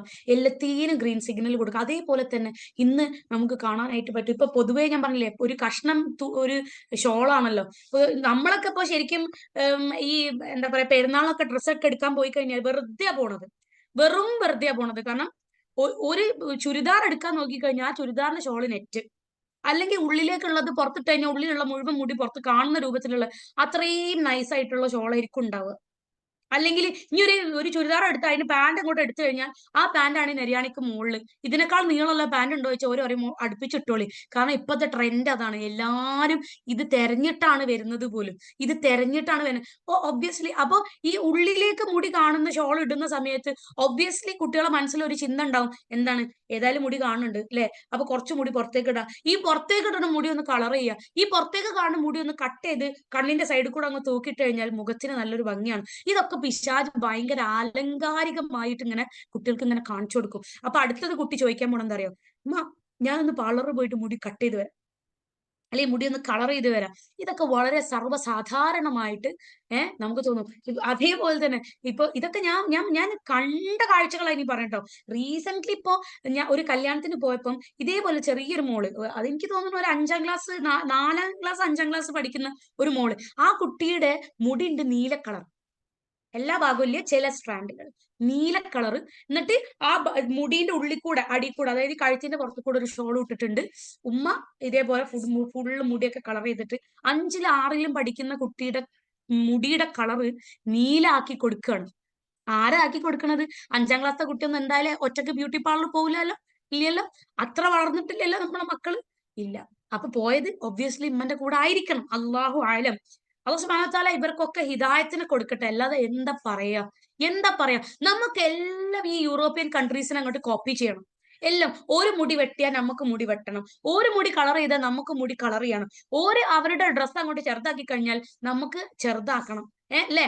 അപ്പൊ ഈ തലയിലൊക്കെ ഒരു തട്ടങ്ങോട്ട് ഇടാ എന്ന് പറഞ്ഞാൽ നമ്മുടെ കുട്ടിക്ക് ഭയങ്കര ഒരു നെഞ്ഞത്തും വേദന വരുന്ന പോലത്തെ ഒരു അവസ്ഥയാണ് കംപ്ലീറ്റ്ലി ഒന്ന് കവർ ചെയ്യുക എന്ന് പറയുന്നത്. അത്രയും ആളുകൾക്ക് ബുദ്ധിമുട്ടായിട്ട്, ആളുകൾക്കല്ല, നമ്മുടെ മക്കൾക്ക് ബുദ്ധിമുട്ടായിട്ട് തോന്നാണ് കവർ ചെയ്യുക എന്ന് പറഞ്ഞത്. കാരണം എന്താണെന്നറിയോ? അവർക്ക് അവരുടെ ബ്യൂട്ടി നാലാള് കാണണം, നാലാൾക്കാർ കമന്റ് ചെയ്യണം, ഓ നല്ല രസമുണ്ട് കേട്ടോ കാണാൻ, എന്റെ മുടി അടിപൊളി, നീ ഇത് എവിടുന്നാ ചെയ്തത്, അല്ലെങ്കിൽ ലിപ്സ്റ്റിക്കിന്റെ ഷെയ്ഡ് ഒരു രക്ഷയില്ല, സൂപ്പർ ഷെയ്ഡാണ് എന്ന് പറയാൻ വേണ്ടിയിട്ടാണ് നമ്മുടെ മക്കൾ എന്ത് ചെയ്യുന്നത്, നമ്മുടെ മക്കൾ ഇതിനൊക്കെ നിൽക്കുന്നത്. പക്ഷെ നേരെ നിങ്ങൾ ആലോചിച്ച് നോക്കി, നമ്മുടെ ദീൻ എന്താ പറയണത്? നമ്മുടെ ദീനിൽ പറയണത് എന്താ വെച്ചാൽ, നിങ്ങളുടെ ഭംഗി മറച്ചു വെച്ചോ, അതാണ് നിങ്ങൾക്ക് ഖൈർ. രണ്ടും ഓപ്പോസിറ്റ് അല്ലേ? നമ്മളെ മക്കൾ ചെയ്യുന്ന കാര്യവും അതേപോലെ ദീനിൽ പറയുന്ന കാര്യവും രണ്ടും രണ്ടാണ്. ഒരു അബൂ ഹുറൈറ റളിയല്ലാഹു അൻഹു ഉദ്ധരിക്കുന്ന ഒരു ഹദീസ് ഉണ്ട്. ഹദീസിൽ പറയുന്നുണ്ട്, റസൂൽ സല്ലല്ലാഹു അലൈഹി വസല്ലം പറയുന്നുണ്ട്, രണ്ട് വിഭാഗം നരകവാസികൾ, അവരെ ഞാൻ കണ്ടിട്ടില്ല. പശുവാൽ പോലെയുള്ള ചമ്മട്ടിയുമായി നടക്കുന്നവരാണ് ഒരു വിഭാഗം. രണ്ടാമത്തെ വിഭാഗം, എല്ലാരും ശ്രദ്ധിച്ചു കേൾക്കണേ. രണ്ടാമത്തെ വിഭാഗം, അവർ വസ്ത്രം ഉടുത്ത് നഗ്നവരാണ്, അല്ലെങ്കിൽ നഗ്നകളാണവർ എന്നാണ് ആ ഒരു ഹദീസിൽ പറയുന്നത്. അതായത് ഡ്രസ് ഇട്ടിട്ടുണ്ടാവും, പക്ഷെ നഗ്നരാണ്. അതെന്തായിരിക്കും അങ്ങനെ പറഞ്ഞത്? ഡ്രസ് ഇട്ട അവരെ നഗ്നരെന്ന് നമ്മൾ പറയില്ലല്ലോ. ഡ്രസ് ഇടാത്ത ആളുകളല്ലേ നമ്മൾ നഗ്നര് എന്ന് പറയുന്നത്. കാരണം എന്താണെന്നറിയോ? ഇസ്ലാമില്, ദീനില് വസ്ത്രം ധരിക്കണം എന്തിനാണ്? ദീനിൽ വസ്ത്രം ധരിക്കണം, നമ്മളോട് വസ്ത്രം ധരിക്കാൻ പറഞ്ഞത് നമ്മുടെ കയ്യിന്റെയോ കാലിന്റെയോ മാറിന്റെയോ വയറിന്റെയോ ഷെയ്പ്പ് പുറത്തേക്ക് കാണാതിരിക്കാൻ വേണ്ടി, നമ്മുടെ കംപ്ലീറ്റ് ശരീരത്തിന്റെ ആ വളവുകളും ഒടിവുകളും മറയ്ക്കാൻ വേണ്ടിയിട്ടാണ് ഒരു കർട്ടനായിട്ട് നമ്മളോട് വസ്ത്രം ധരിക്കാൻ പറഞ്ഞു. അതറിയാം, അത് നമ്മുടെ ശത്രുക്കൾക്ക് അറിയാം, ഇസ്ലാമിലെ ശത്രുക്കൾക്ക് അത് നന്നായിട്ട് അറിയാം. അതുകൊണ്ട് ഒരു എന്തിറക്കിന്നറിയോ? ഒരു ലെഗിൻസ് പറഞ്ഞിട്ടുള്ള ഒരു സാധനം അങ്ങോട്ട് ഇറക്കി. അതാവുമ്പോ എന്താണ്, നമ്മൾ എത്ര കുപ്പായിട്ട് എന്ന് പറയുകയാണെങ്കിലും എന്ത് ചെയ്യാൻ പറ്റും? ആ ഉള്ളിലിട്ട ഇന്നറിന്റെ അടയാളം പോലും പുറത്തേക്ക് കാണുന്ന രൂപത്തിലുള്ള ഒരു മഹാവൃത്തികെട്ട ഒരു വസ്ത്രമാണ് ഈ ലെഗിൻസ് എന്ന് പറഞ്ഞാല്. എല്ലാം ആർക്കെങ്കിലും പറയാൻ പറ്റുമോ? ലെഗിൻസിന്റെ കൂടെ ഒരു സ്ലിറ്റ് ഉള്ള ഒരു ടോപ്പ് അങ്ങോട്ട് ഇട്ട് കഴിഞ്ഞാൽ എന്താണ് അവസ്ഥ? ശരിക്കും അവര് വണ്ടിയിലൊക്കെ പോകുന്ന സമയത്ത് നമുക്ക് ശരിക്കും കാണാൻ പറ്റും. ഇനി ഇതൊക്കെ ഇനിയിപ്പം എന്താ പറയാ, ഇത് ക്രോസ് ചെയ്യാനുള്ള ആൾക്കാർ ചിലപ്പോൾ മനസ്സിൽ വിചാരിക്കണം, നിങ്ങൾ അതൊക്കെ നോക്കാൻ പോയിട്ടല്ലേ അല്ലേ, കണ്ണ് താത്തിയാ പോരെന്ന്. അതും സത്യമാണ്, കണ്ണ് താഴ്ത്തി തന്നെ ആണ് സ്ത്രീകളോടും പുരുഷന്മാരോടും. ഇപ്പൊ എനിക്ക് തോന്നുന്നത്, അന്ന് കണ്ണ് താഴ്ത്താൻ പറഞ്ഞത് ഓക്കെ, ഇന്ന് കണ്ണ് പൊന്തിക്കാൻ പറ്റാത്ത അവസ്ഥയാണ്. എല്ലാം ഇനിയിപ്പം എവിടെയും വേണ്ട, അവർക്ക് കണ്ണ് താഴ്ത്തി ആരെ മുഖത്തേക്ക് നമ്മൾ നോക്കണില്ല, എവിടെയും നോക്കണില്ല, ആയിക്കോട്ടെ. പക്ഷെ റോട്ടിൽ ഇറങ്ങി കഴിഞ്ഞാൽ റോട്ടിലുള്ള ഒരു മതില് പോലും നോക്കാൻ പറ്റാത്ത അവസ്ഥയാണ്. ഇപ്പൊ ഇവിടെ നമ്മുടെ കോഴിക്കോട് മാവറോഡ്, അവിടേക്ക് ഇങ്ങനെ കട്ട് ചെയ്യുന്ന സ്ഥലത്ത് ഫോറിൻ ബസാറിന്റെ നേരെ മുമ്പിൽ ഒരു വലിയ ഒരു ബാനർ നിങ്ങൾക്ക് കാണാം, വലിയ പരസ്യത്തിന്റെ ബോർഡ്. എന്താണ്? ഇന്നറാണ്. ഇന്നറിന്റെ അത് സ്ത്രീന്റെ ഉണ്ട് പുരുഷന്റെ ഉണ്ട്. അത് വലുതാക്കിയിട്ട് അങ്ങോട്ട് ഇങ്ങനെ കാണിക്കുക. ഞാൻ അങ്ങനെ പലപ്പോഴും ചില സമയത്ത് റോട്ടിൽ കൂടെ ഇങ്ങനെ ഇറക്കുമ്പോൾ ഞാൻ വിചാരിക്കും, സുബ്ഹാനല്ലാഹ്, ഇന്നിന്റെ റസൂൽ ഈ കാലഘട്ടത്തിൽ ജീവിച്ചിരുന്നുവെങ്കിൽ റസൂലിന്റെ ഹൃദയം തകർന്നു പോയേനെ. കാരണം ഇന്നത്തെ പെൺകുട്ടികളും ആൺകുട്ടികളും ഈ ഒരു സ്ത്രീവൽക്കരണപ്പെട്ട ഈ ഒരു സമുദായവും കാട്ടിക്കൂട്ടുന്ന കാട്ടലുകൾ കാണുമ്പോൾ റസൂലിന്റെ ചങ്ക് തകർന്നു പോവുമായിരുന്നു. ഒരു ലജ്ജയില്ലാത്ത സമൂഹം അല്ലെ? ഒരു കല്യാണത്തിന് അങ്ങോട്ട് പോയി കഴിഞ്ഞാൽ ആണൊന്നുമില്ല പെണ്ണൊന്നുമില്ല, കൂട്ടിക്കലർന്നിട്ട് ആട്ടവും പാട്ടും ഡാൻസും. സുബ്ഹാനല്ലാഹ്, ഇസ്ലാം എന്ന് പറയുന്നത് വളരെ ഒതുങ്ങിയ, വളരെ വെൽ മാനേർഡ് ആയിട്ടുള്ള, ഭയങ്കര ഇസ്സത്തുള്ള ഒരു റിലീജിയനാണ് ഇസ്ലാം. പക്ഷെ ഇന്ന് വാട്സപ്പിലും യൂട്യൂബിലും ട്രെൻഡിങ് റീൽസാ, ഭയങ്കര റീൽസാ, കല്യാണത്തിന്റെ ഒക്കെ റീൽസ്, ഭയങ്കര റീൽസ്. അതില് ഇന്ന് എന്താ പറയാ, ആ റീൽസിൽ എന്താ, ഉമ്മയും അല്ല ഉമ്മയും മണവാട്ടിയും തമ്മിലുള്ള ഡാൻസ്, അല്ലെങ്കിൽ മണവാട്ടിയും മണവാളനും തമ്മിലുള്ള ഡാൻസ്, ഇത് ഈ ലോകം മുഴുവന് കാണിക്കാണ്. അതിനനുസരിച്ച് ലൈക്കുകൾ കിട്ടണം, അതിനനുസരിച്ച് ആളുകൾ ഫേമസ് ആവുകയാണ്. ആ ഫേമസ് ആവുന്നതിനനുസരിച്ച്, നിങ്ങൾ ശ്രദ്ധിച്ചിട്ടുണ്ടോ എന്നറിയില്ല, നമ്മുടെ കുട്ടികൾ ഫേമസ് ആവുന്നതിനനുസരിച്ച് തലയത്തെ തട്ടങ്ങോട്ട് അഴിഞ്ഞു പോകുന്നു, അല്ലെങ്കിൽ ഫുൾ സ്ലീവ് ഉള്ളത് കേറി കേറി കേറി കരക്കൈ ആയിട്ട് മെഗാ സ്ലീവ് വരെ ആവുന്നു. പിന്നെ പല രൂപത്തിലുള്ള, പണ്ട് ഞാന് നെയിൽ പോളിഷ് ഇടാറില്ല കാരണം ഞാനൊരു മുസ്ലിമാണ് എന്ന് പറയുന്ന ആളുകൾ ഇന്ന് അതിന്റെ ബ്രാൻഡ് അംബാസിഡർ ആവുകയാണ്. അല്ലെങ്കിൽ എന്താ പറയാ, ഒന്നും ഇല്ലാത്തൊരവസ്ഥ. കാരണം ഫേമസ് വരുംതോറും, ഫേമസ് ആവും തോറും എന്താവും, ഫേമസ് ആവും തോറും പിശാജ് പിഴപ്പിക്കാൻ ഭയങ്കര ഈസിയാണ്, ഭയങ്കര ഈസിയാണ്. യൂട്യൂബ് തുറന്നു കഴിഞ്ഞാൽ ഞങ്ങൾക്ക് ആദ്യം വരുന്നത് എനിക്ക് തോന്നുന്നു ലിപ്സ്റ്റിക്കിന്റെ പരസ്യമായിരിക്കും അല്ലെ, ആദ്യം തന്നെ. അപ്പൊ ഇതൊക്കെ ഇങ്ങനെ കണ്ട് കണ്ട് കണ്ട് കണ്ട് നമ്മളെ മക്കൾക്ക് ഓട്ടോമാറ്റിക്കലി എന്താ തോന്നുന്നത്, ലിപ്സ്റ്റിക് ഇട്ടിട്ടില്ലെങ്കിൽ അത്ര രസമില്ല, എന്നെ കാണാൻ ഭംഗിയില്ല കാരണം ഞാൻ ലിപ്സ്റ്റിക് യൂസ് ചെയ്യില്ല. അപ്പം ഈ സൊസൈറ്റിയിലേക്ക് ഫിറ്റ് ഇൻ ചെയ്യാൻ വേണ്ടിയിട്ട് നമ്മളെ മക്കൾ പലതും ഉപയോഗിക്കാൻ തുടങ്ങും. ഇന്നത്തെ ഒരു പ്രത്യേകത എന്ന് പറഞ്ഞു കഴിഞ്ഞാല്, അതൊന്നും ഉപയോഗിക്കാത്ത കുട്ടികളായിരിക്കും വേണ്ട, ഒരൊറ്റയ്ക്കാ സ്കൂളിലൊക്കെ. നമ്മളെ മക്കൾ ഒറ്റപ്പെടും ശരിക്ക്. അപ്പൊ നമ്മൾ വിചാരിക്കും സാരമില്ല, അങ്ങനെങ്കിൽ അങ്ങനെ, എന്റെ മോൾ ഒറ്റപ്പെടണ്ടല്ലോ. അപ്പൊ ഈ ദുനിയാവിൽ ഒറ്റപ്പെടണ്ടല്ലോ എന്ന് വിചാരിച്ചിട്ട് നിങ്ങൾ ഇതൊക്കെ ചെയ്തു കൊടുക്കും. പക്ഷെ നാളെ നരകത്തിൽ ഒറ്റക്കല്ല, ഇഷ്ടംപോലെ ആൾക്കാരുണ്ടാവും. അപ്പൊ അത് നമുക്ക് കുഴപ്പമില്ല അല്ലെ. എന്തൊരു ദുനിയാവ്, എന്തൊരു ദുനിയാവ്. എത്ര നമ്മള് എത്ര പറഞ്ഞിട്ടും കാര്യമില്ല. അപ്പൊ റീസെന്റ് ഇതേപോലെ ഒരു കുട്ടി, ഭയങ്കര നല്ല മോളായിരുന്നു. അപ്പം ഭയങ്കരമായിട്ട് ആ കുട്ടി ദീനിൽ നിന്ന് തെറിച്ചു പോയപ്പം ഞാൻ ആ കുട്ടീന്റെ ഉമ്മാനോട് സംസാരിക്കാൻ ശ്രമിച്ചു. ഓ എന്റെ അമ്മ, ആ അമ്മ പറഞ്ഞ ചീത്ത എന്ന് പറഞ്ഞിട്ടുണ്ടല്ലോ, ഞാനതൊക്കെ കേട്ട് കഥ പറഞ്ഞ് നിവർത്തിയില്ല. നിങ്ങൾ ആരാണ് അതൊക്കെ പറയാൻ. ആദ്യം എന്താണ്, എന്താ എന്തോ ഒരു ഡയലോഗ് പറഞ്ഞു റബ്ബേ, നീ നീ എന്റെ ഈമാനും എന്റെ ഖബറും നീ നോക്കിയാ മതി, എന്റെ മോളെ ഈമാനും ഖബറും നോക്കാൻ ഞാൻ ഉണ്ടെന്ന് പറഞ്ഞ അമ്മ. ഓക്കെ, പറയാന്നുള്ള നമ്മളെ കടമയാണ്. പറഞ്ഞു. അത് ഇങ്ങനെ വരുമ്പോ എന്താ അറിയോ, നമ്മളും മടുക്കും. നമ്മളും വിചാരിക്കും എന്തിനാ ഇപ്പൊ. ചിലപ്പോ ഇപ്പം ഞാൻ പറഞ്ഞല്ലോ, ഞാൻ ഹോസ്റ്റലാണല്ലോ, നമ്മളെ സ്കൂൾ ഹോസ്റ്റലാണ്. അപ്പൊ ഹോസ്റ്റലിൽ മഹറമില്ലാതെ നമ്മൾ വിടാൻ സമ്മതിക്കാറില്ല അധികം. പക്ഷെ ചില സമയത്ത് ചിലപ്പോ ഉപ്പമാര്, മഹറമൊന്നും നാട്ടിലില്ലാത്ത കുറെ കുട്ടികളുണ്ടാവും, ഉപ്പമാര് ഗൾഫിലായിരിക്കും അങ്ങനത്തെ. അപ്പൊ ഞാൻ പറയുന്നത് വെച്ചാൽ, അങ്ങനെയാണെങ്കിൽ നിങ്ങൾ വേറൊരു പാരന്റിന്റെ കൂടെ വിടാണെന്നുണ്ടെങ്കിൽ കൂടെ ഒരു സ്ത്രീ വേണം. ഒരു സ്ത്രീ ഉണ്ടെങ്കിൽ പിന്നെയും കുഴപ്പമില്ല, അല്ലെങ്കിൽ ആ കുട്ടിക്ക് വീട്ടിൽ പോകാൻ പറ്റൂല. അപ്പൊ അതുകൊണ്ട് ഒരു ഇളവ് എന്നുള്ള രൂപത്തിൽ ഞാൻ അങ്ങനെ പറയും. അതൊരിക്കലും ഇസ്ലാമികമായിട്ട് നമുക്ക് അംഗീകരിക്കാൻ പറ്റില്ല, പക്ഷെ സാഹചര്യം അങ്ങനെ ആയതുകൊണ്ട് പറയുന്നതാണ്. അപ്പം ഒരിക്കല് ഒരു കുട്ടീനെ വിളിക്കാന് ഒരു ആള് വന്നു. അപ്പൊ ഞാൻ പറഞ്ഞു ഇത് ആരാന്ന് ചോദിച്ചു. അപ്പൊ ചോദിച്ചപ്പോ പറഞ്ഞെന്ന് വെച്ചാല് കാക്കന്റെ ഫ്രണ്ടാ, ഇക്കാക്കന്റെ ഫ്രണ്ടാണ്. അപ്പൊ ഞാൻ പറഞ്ഞു ഇക്കാക്കന്റെ ഫ്രണ്ടിന്റെ കൂടെ +1 +2 പഠിക്കുന്ന ഒരു കുട്ടീനെ ഞാൻ എങ്ങനെയാ വിടാൻ കഴിയില്ല. ഒറ്റയടിക്ക് ആ ഉമ്മ എന്നോട് തിരിച്ചു ചോദിച്ചെന്താ അറിയോ, എനിക്ക് കുഴപ്പമില്ല പിന്നെ നിങ്ങൾക്ക് എന്താ മാം കുഴപ്പം, എനിക്ക് കുഴപ്പമില്ല പിന്നെ നിങ്ങൾക്ക് എന്താ കുഴപ്പം എന്ന് ചോദിച്ചു. ആ ചോദ്യത്തിന്റെ പുറത്ത് നമ്മൾ നിസ്സഹായരാണ്.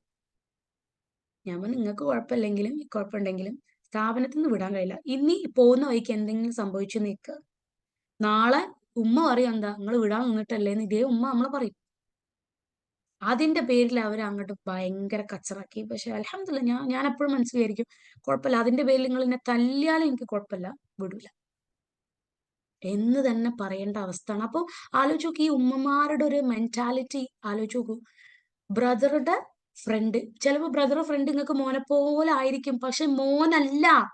അത് അള്ളാന്റെ കണ്ണിൽ അത് മഹറമല്ല. അത് എന്ത് കണ്ടിട്ടാണ് അങ്ങനെയൊക്കെ ഉമ്മമാര് സമ്മതിക്കുന്നത് എന്ന് എന്താ പറയാ. ഒന്നും നമുക്ക് നമുക്ക് എന്താ പറയാ, ചില സമയത്ത് സത്യം പറയാ, ചില സമയത്ത് ഞാനൊക്കെ മെന്റലി ടയർഡ് ആവും. ഞാൻ വിചാരിക്കും മതി, എന്തിനാ അങ്ങനെ എല്ലാരോടും പറയാൻ പോണെന്ന് ഞാൻ വിചാരിക്കും. കാരണം എന്താ അറിയോ, ഈ ആളുകൾ മുഴുവൻ നമ്മൾ എന്തെങ്കിലും പറയുമ്പോഴത്തേക്കും എനിക്ക് ഉറപ്പാ, എനിക്ക് 110% ഉറപ്പാ, ഈ ഈ എന്റെ നാട്ടിലുള്ള എന്റെ പരിചയമുള്ള ആളുകൾ, ചിലപ്പോ പരിചയം ഇല്ലാത്തവരും ഒക്കെ ഉണ്ടാവും, എല്ലാരും കാത്തിക്കണം എന്താ അറിയോ, എന്റെ മക്കൾ എന്തെങ്കിലും തെറ്റ് ചെയ്യാൻ വേണ്ടി കാത്ത് നിക്കായിരിക്കും ആൾക്കാര്.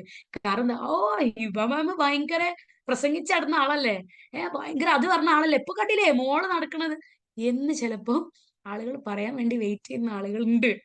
എന്നോട് പറഞ്ഞിട്ടുണ്ട് എന്റെ എന്റെ മക്കളെ നിങ്ങൾ തിരുത്താൻ വരണ്ട, നിങ്ങൾക്കൊരു മോള് വലുതായി വരുന്നില്ലേ അപ്പൊ കാണാ എന്ന് പറഞ്ഞ ആളുകളുണ്ട്. അവിടെ നിങ്ങൾ ആലോചിക്കേണ്ട ഒരു കാര്യം എന്താ അറിയോ? മക്കളിലാണെങ്കിലും ദുനിയാവിൽ ആരാണെങ്കിലും ഹിദായത്ത് അള്ളാഹ് തന്നെ കൊടുക്കണം. എത്ര വലിയ മുത്തക്കിയുടെ മക്കളാണെങ്കിൽ, വലിയ വലിയ സ്കോളേഴ്സിന്റെ മക്കൾ തെറ്റിപ്പോണു വലിയ വലിയ സ്കോളേഴ്സിന്റെ മക്കൾ, ഉലമാക്കളുടെ മക്കൾ തെറ്റിപ്പോന്നു. പിന്നെ എന്ത് ഞാന് പറയും? ഞാൻ എന്റെ മക്കളെ ഒരിക്കലും ആ രൂപത്തിൽ വളർത്താൻ ഞാൻ ആഗ്രഹിക്കുന്നില്ല. ഞാൻ പ്രാർത്ഥിക്കും അവർക്ക് വേണ്ടിയിട്ട്. ഞാൻ അങ്ങനെ ആവാതിരിക്കാൻ വേണ്ടിയിട്ട് ഏതറ്റം ഒരു ഉമ്മാക്ക് പോകാൻ പറ്റുമോ ആ അറ്റം വരെ ഞാൻ പോവും. എന്റെ മക്കളെ ആ ഒരു സന്മാർഗത്തിൽ ആക്കാൻ വേണ്ടിയിട്ട് ശ്രമിക്കും. പക്ഷേ അവരെ പരീക്ഷണമായിട്ടാണ് അള്ളാഹു സുബ്ഹാനഹു വ തആല എനിക്ക് ഈ ഭൂമിയിലേക്ക് തന്നതെങ്കിൽ അത് ആർക്കും തടുക്കാൻ പറ്റൂല. അവിടെ ഞാൻ നിങ്ങളെ, അപ്പൊ ആ സമയത്ത് എന്നോട് പറയാണ്, എന്നോട് ഒരാൾ, നിങ്ങൾ ആരെങ്കിലും എന്റെ അടുത്തേക്ക് ഉപദേശിക്കാൻ വരാണ്, ഇങ്ങനെ മക്കളെ ഇങ്ങനെ നടത്തരുത് എന്ന് പറയുമ്പോൾ ഞാൻ പറയും, ഞാൻ ശ്രമിച്ചിട്ടുണ്ട്, ഞാൻ തോറ്റ് എന്ന് പറഞ്ഞാൽ അത് നിങ്ങൾ അംഗീകരിക്കണം. മറ്റേത് എല്ലാവർക്കും എല്ലാം പരിഹാസമാണ്. ഓളെല്ലാരും ഉപദേശിച്ചിട്ട് ഇപ്പൊ എന്തായി എന്ന് അവിടെ ആരും മനസ്സിലാക്കാത്ത ഒരു കാര്യമുണ്ട്. പലപ്പോഴും എനിക്ക് ഭയങ്കര സങ്കടമുള്ള ഒരു വിഷയമാണ്. ഞാൻ പലപ്പോഴും ഈ ഒരു പേരിൽ ഞാൻ പല പ്രാവശ്യം ഞാൻ കരഞ്ഞിട്ടുണ്ട്. പല പ്രാവശ്യം കരഞ്ഞിട്ടുണ്ട്. കാരണം നമ്മളിങ്ങനെ ഞാൻ ഒരു സമയത്ത് എനിക്ക് തോന്നുന്നു ആഫ്റ്റർ എ ലോങ് ബ്രേക്ക്, കഴിഞ്ഞ റമദാന് ശേഷം ഞാൻ ഇതേപോലത്തെ ഒരു സെഷൻ എടുക്കണമെന്ന് ആദ്യമായിട്ടാണ്. കാരണം എന്താണെന്നറിയോ? ആവശ്യമില്ലാത്ത വിമർശനങ്ങളാണ്. ആവശ്യമില്ലാത്ത വിമർശനങ്ങൾ. ഞാൻ എന്നെ പറ്റിയിട്ട് ഞാൻ പോലും അറിയാത്ത പല കാര്യങ്ങൾ പുറത്തുനിന്ന് കേൾക്കും. ആളുകൾ മറന്നു പോകുന്ന ഒരു കാര്യം എന്താ വെച്ചാൽ, ഇത്തരത്തിൽ നമ്മൾ പറഞ്ഞു തരുമ്പോ നമ്മൾ മനുഷ്യന്മാരാണ് എന്നുള്ളത് പലപ്പോഴും ആൾക്കാർ മറന്നു പോകും. നമ്മളെ കാണുന്നത് മലക്കിന്റെ ദർജയിലാണ്. നമ്മളെ അടുത്തുനിന്ന് ഒരു തെറ്റും വരാൻ പാടില്ല. നമ്മൾ 100% ആവണം. കാരണം നിങ്ങൾ പറഞ്ഞെടുക്കുന്ന ആൾക്കാരല്ലേ. ശരിയാണ്. നമ്മൾ പറയുന്നുണ്ട്. ആ പറയുന്നത് ഞാൻ നിങ്ങളോട് പറഞ്ഞെന്ന് വിചാരിച്ച് എനിക്കൊന്നും കിട്ടാൻ പോണില്ല. എനിക്ക് എന്റെ കാര്യം നോക്കിയിട്ട് മക്കളെ കാര്യം നോക്കി നടന്നാൽ മതി. പക്ഷേ ഈ സമൂഹം ഇങ്ങനെ പോകുന്നത് കാണുമ്പോ മനസ്സിലൊരു സങ്കടം. എന്റെ അമ്മ എല്ലാ ദിവസവും എന്നോട് പറയുന്ന ഒരു കാര്യമുണ്ട്. എന്തിനാ മോളെ നീ സ്കൂൾ തുടങ്ങിയത്? ഈ സ്കൂൾ തുടങ്ങിയപ്പോൾ നിനക്ക് ടെൻഷനാണ് പറയും. സത്യമാണ്. കാരണം ഞാനിപ്പോ നടത്തുന്ന സ്കൂള് ടീനേജ് കുട്ടികൾക്കുള്ള സ്കൂളല്ലേ. അപ്പൊ എവറി ഡേ, എല്ലാ ദിവസവും ഓരോ പ്രശ്നങ്ങളുണ്ടാവും. ചിലപ്പോ ഇപ്പൊ കഴിഞ്ഞ 2 ദിവസം മുമ്പേ, രണ്ടല്ല, ഐ തിങ്ക് ഒരാഴ്ച ആയിട്ടുണ്ടാവും. ഒരു ദിവസം ഒരു കുട്ടി പെട്ടെന്ന് രാത്രി എനിക്ക് കോൾ വന്നിട്ട് പറഞ്ഞു, ഒരു മോള് ഹാർപ്പിക്ക് എടുത്ത് കുടിച്ചിട്ടുണ്ട്. എന്റെ ഹോസ്റ്റലിൽ നടന്ന ഒരു വിഷയം പറയട്ടെ. ഹാർപ്പിക്ക് എടുത്ത് കുടിച്ചു ഒരു കുട്ടി എന്ന് പറഞ്ഞു. ഞാൻ ആകെ ടെൻഷനായി. റബ്ബെ, ഹാർപ്പിക്കോ? അപ്പൊ ഞാൻ പറഞ്ഞു, സത്യമാണോ കുടിച്ചിട്ടുണ്ടോ? അപ്പൊ പറഞ്ഞു, അറിയില്ല മാം, സത്യമാണോന്ന് അറിയില്ല, വായ സ്മെല്ല് ചെയ്ത് വായിലൊന്നും ഒരു മണവും കാണുന്നില്ല, പക്ഷെ കുട്ടി കുടിച്ചു എന്ന് തന്നെ പറയുന്നുണ്ട്. അപ്പൊ ഞാൻ പറഞ്ഞു, ഞാൻ ഇപ്പൊ വരാം. അങ്ങനെ രാത്രി എനിക്ക് എന്റെ മോൾക്ക് 1 വയസ്സാണ്. ഞാൻ 1 വയസ്സുള്ള മോളെ ഞാൻ വീട്ടിൽ നിർത്തി. ഞാൻ നേരെ ഹോസ്റ്റലിലേക്ക് പോയി. ഹോസ്റ്റലിൽ പോയപ്പോ ഞാൻ കാണുന്ന കാഴ്ച എന്ന് പറഞ്ഞാൽ, കുട്ടി ബോധമില്ലാതെ കിടക്കുന്നു, വായേന്ന് ഇങ്ങനെ നൊര വരികയാണ്. അത് ആകെ പതഞ്ഞ് പതഞ്ഞ് പതഞ്ഞ് വല്ലാത്തൊരവസ്ഥയിലുള്ളത്. അപ്പൊ ഞാൻ പറഞ്ഞു, പെട്ടെന്ന് ഓട്ടോ പിടിച്ചിട്ട് ഞാൻ പറഞ്ഞു, നമുക്ക് പോവാം, ഹോസ്പിറ്റലിലേക്ക് പോവാം. അങ്ങനെ ഹസ്ബൻഡിനെ വിളിച്ചു. ഞാനും ഹസ്ബൻഡും ഓട്ടോന്റെ മുമ്പിൽ വണ്ടിയിൽ ഡബിൾ ഇൻഡിക്കേറ്റർ ഇട്ടിട്ട് ഹോൺ അടിച്ചുകൊണ്ട് എമർജൻസി ലൈറ്റ് ഇട്ട് എങ്ങനെയോ ഞങ്ങൾ ബേബി മെമ്മോറിയൽ എത്തി. ആ എത്തുന്ന നേരം വരെ മനസ്സിൽ നെഞ്ചിൽ കാളലാണ്. ബേബി മെമ്മോറിയൽ എത്തിയ സമയത്ത് ഞാൻ പറഞ്ഞു ഹോസ്റ്റലിൽ നിന്നാണ് വരുന്നത്, നമ്മൾ ഹോസ്റ്റലിലത്തെ ബാത്റൂം ക്ലീനർ കുട്ടി കഴിച്ചിട്ടുണ്ട് എന്ന് കുട്ടി പറയുന്നു എന്ന് പറഞ്ഞ ഉടനെ അവർ ആദ്യം പോലീസ് കേസ് ഫയൽ ചെയ്തു. കാരണം കുട്ടി സൂയിസൈഡ് അറ്റംപ്റ്റ് ആണ്. അപ്പൊ ഞാൻ ആ സമയത്ത് ഞാൻ ഉമ്മാനെ വിളിക്കുമ്പോൾ ഉമ്മ പറയുന്നുണ്ട്, മാം ഒരു സാധ്യതയില്ല, കാരണം ഭയങ്കര പേടിയുള്ള കുട്ടി, അവൾ അങ്ങനെ ചെയ്യില്ല ചെയ്യില്ല, പേടിപ്പിക്കാൻ പറയായിരിക്കും എന്നൊക്കെ അങ്ങനെ പറയുന്നുണ്ട്. പക്ഷെ നമ്മൾ കാണുമ്പോൾ വായന്ന് പത വരുന്ന കുട്ടിയാണ്. ഞാൻ വേഗം പോയി. ഹോസ്പിറ്റലിലൊക്കെ ആകെ ഇവര് എന്തൊക്കെയോ ചെയ്തു എന്ന് തന്നെ പറയാം. എല്ലാം കഴിഞ്ഞ് പിറ്റേന്ന് രാവിലെ ഉമ്മ ദൂരത്തുനിന്നാണ്, കോഴിക്കോട് നിന്ന് എത്രയോ കിലോമീറ്റർ, അപ്പൊ ഞാൻ സ്ഥലം ഞാൻ പറയുന്നില്ല. അപ്പം അവിടുന്ന് ഉമ്മ വന്നപ്പോ ഉമ്മ കുട്ടീനോട് ചോദിച്ചു, മോളെ സത്യം പറ, നീ കഴിച്ചോ? ചോദിച്ചപ്പോ കുട്ടി പറയാ, ഇല്ല, വായിൽ വെച്ച് തുപ്പിയതേ ഉള്ളൂ, ഞാൻ വെറുതെ പറഞ്ഞാന്ന് പറഞ്ഞു. അപ്പൊ അപ്പോഴേക്കും ഇവിടെ പോലീസ് കേസായി കാര്യങ്ങൾ. പക്ഷെ അൽഹംദുലില്ലാ ബാറക്കല്ലാഹ്, പാരന്റ്സ് വാസ് വെരി സപ്പോർട്ടീവ്. ആ പാരന്റ്സ് പറയുന്നുണ്ട്, നമ്മളെ മക്കൾ നമുക്കറിയാം മാം, മക്കൾ ഇങ്ങനെ ആയതുകൊണ്ടാണ് നമ്മൾ നിങ്ങളെ കയ്യിൽ കൊണ്ട് ഏൽപ്പിച്ചത് കുട്ടികളെ. എന്താ പറയാ, അവര് വളരെ നല്ല രൂപത്തിലാണ് ആ പാരന്റ്സ് അത് എടുത്തത്. അപ്പൊ ഓരോ ദിവസം എന്ന് പറഞ്ഞ പോലെ ഇത്തരത്തിൽ പല പല പല പല പല കാര്യങ്ങളാണ്. പക്ഷെ എന്നാൽ പോലും ഞാൻ ആ മോളോട് പറഞ്ഞു, മോളെ ചെയ്ത തെറ്റ്, എന്നെ സംബന്ധിച്ച് എനിക്ക് അതൊരു വിഷയമേ അല്ല. കാരണം നിങ്ങള് മക്കളാണ്, പലേതും ഉണ്ടാവും. ഇത് മോള് ചെയ്തു എന്ന് വിചാരിച്ചിട്ട് ഒരിക്കലും ഹിബ മാമിനും മോളോടുള്ള സ്നേഹം കുറയൂല. ഞാൻ ഒരിക്കലും ആ കണ്ണിൽ മോളെ കാണൂല. പക്ഷെ അള്ളഹാനോട് നീ തൗബ ചെയ്യണം, നീ തൗബ ചെയ്യണം. അപ്പൊ ഞാൻ ഇങ്ങനെ ചിലപ്പോ ഇങ്ങനെ ആലോചിക്കും, എന്തിനാ നമ്മൾ ഇത്രയും വലിയ ടെൻഷൻ എടുക്കുന്നത്? ഒന്നും ഉണ്ടായിട്ടല്ല. പക്ഷേ ഇത്രയൊക്കെ ടെൻഷൻ എടുക്കുന്നതിന് ഒരു സമൂഹം നന്നായി വരണം എന്നുള്ള ഒരു ആഗ്രഹം കൊണ്ട് മാത്രം, അതുകൊണ്ട് മാത്രമാണ് ഇപ്പോഴും ഇത്രയും സമയം ചെലവഴിച്ച് നിങ്ങളോടൊക്കെ ഇങ്ങനെയൊക്കെ സംസാരിക്കേണ്ട ഒരു ആവശ്യം. അല്ലാന്നുണ്ടെങ്കിൽ എന്താ പറയാ, ഇപ്പൊ എന്റെ ഫീൽഡ് എൻട്രൻസ് കോച്ചിങ് ആണ്. എനിക്ക് എൻട്രൻസ് കോച്ചിങ് ഒരു മണിക്കൂറിന് തന്നെ ആർക്കുള്ള നല്ലൊരു എമൗണ്ട് കിട്ടും, ജീവിച്ചു പോയാൽ മതി. അതെല്ലാം മാറ്റി വെച്ച് അതിലേക്ക് കുട്ടികൾക്ക് നല്ല ദീനും തർബിയത്തും കൊടുക്കണം എന്നുള്ളൊരു ആഗ്രഹം ഇന്നത്തെ ദുനിയാവിന്റെ പോക്ക് കണ്ടിട്ട് സഹിക്കാൻ പറ്റാത്തതുകൊണ്ടാണ്. സഹിക്കാൻ പറ്റ അത്രയും മോശമായ ഒരു ഒരു ഒരു സമൂഹത്തിലൂടെയാണ് നമ്മൾ പോയിക്കൊണ്ടിരിക്കുന്നത്. ആലോചിച്ച് നോക്ക്, നമ്മുടെ റസൂൽ സല്ലല്ലാഹു അലൈഹി വസല്ലം പറഞ്ഞ രൂപത്തിൽ നമ്മളൊരു വസ്ത്രധാരണ കാര്യങ്ങളാവുകയാണെങ്കിൽ, പറഞ്ഞില്ലേ, ഇങ്ങനൊന്നും ഇപ്പൊ സ്ത്രീ ജോലി ചെയ്യുന്നതിന് യാതൊരു പ്രശ്നമില്ല. പക്ഷെ ഷെയ്ഖ് സ്വാലിഹ് അൽ ഫൗസാന്റെ ഒരു കിതാബുണ്ട്. ആ കിതാബ് മുസ്ലിം സ്ത്രീ വിധികളും വിലക്കുകളും എന്ന് പറഞ്ഞിട്ടുള്ള ഒരു കിതാബുണ്ട്.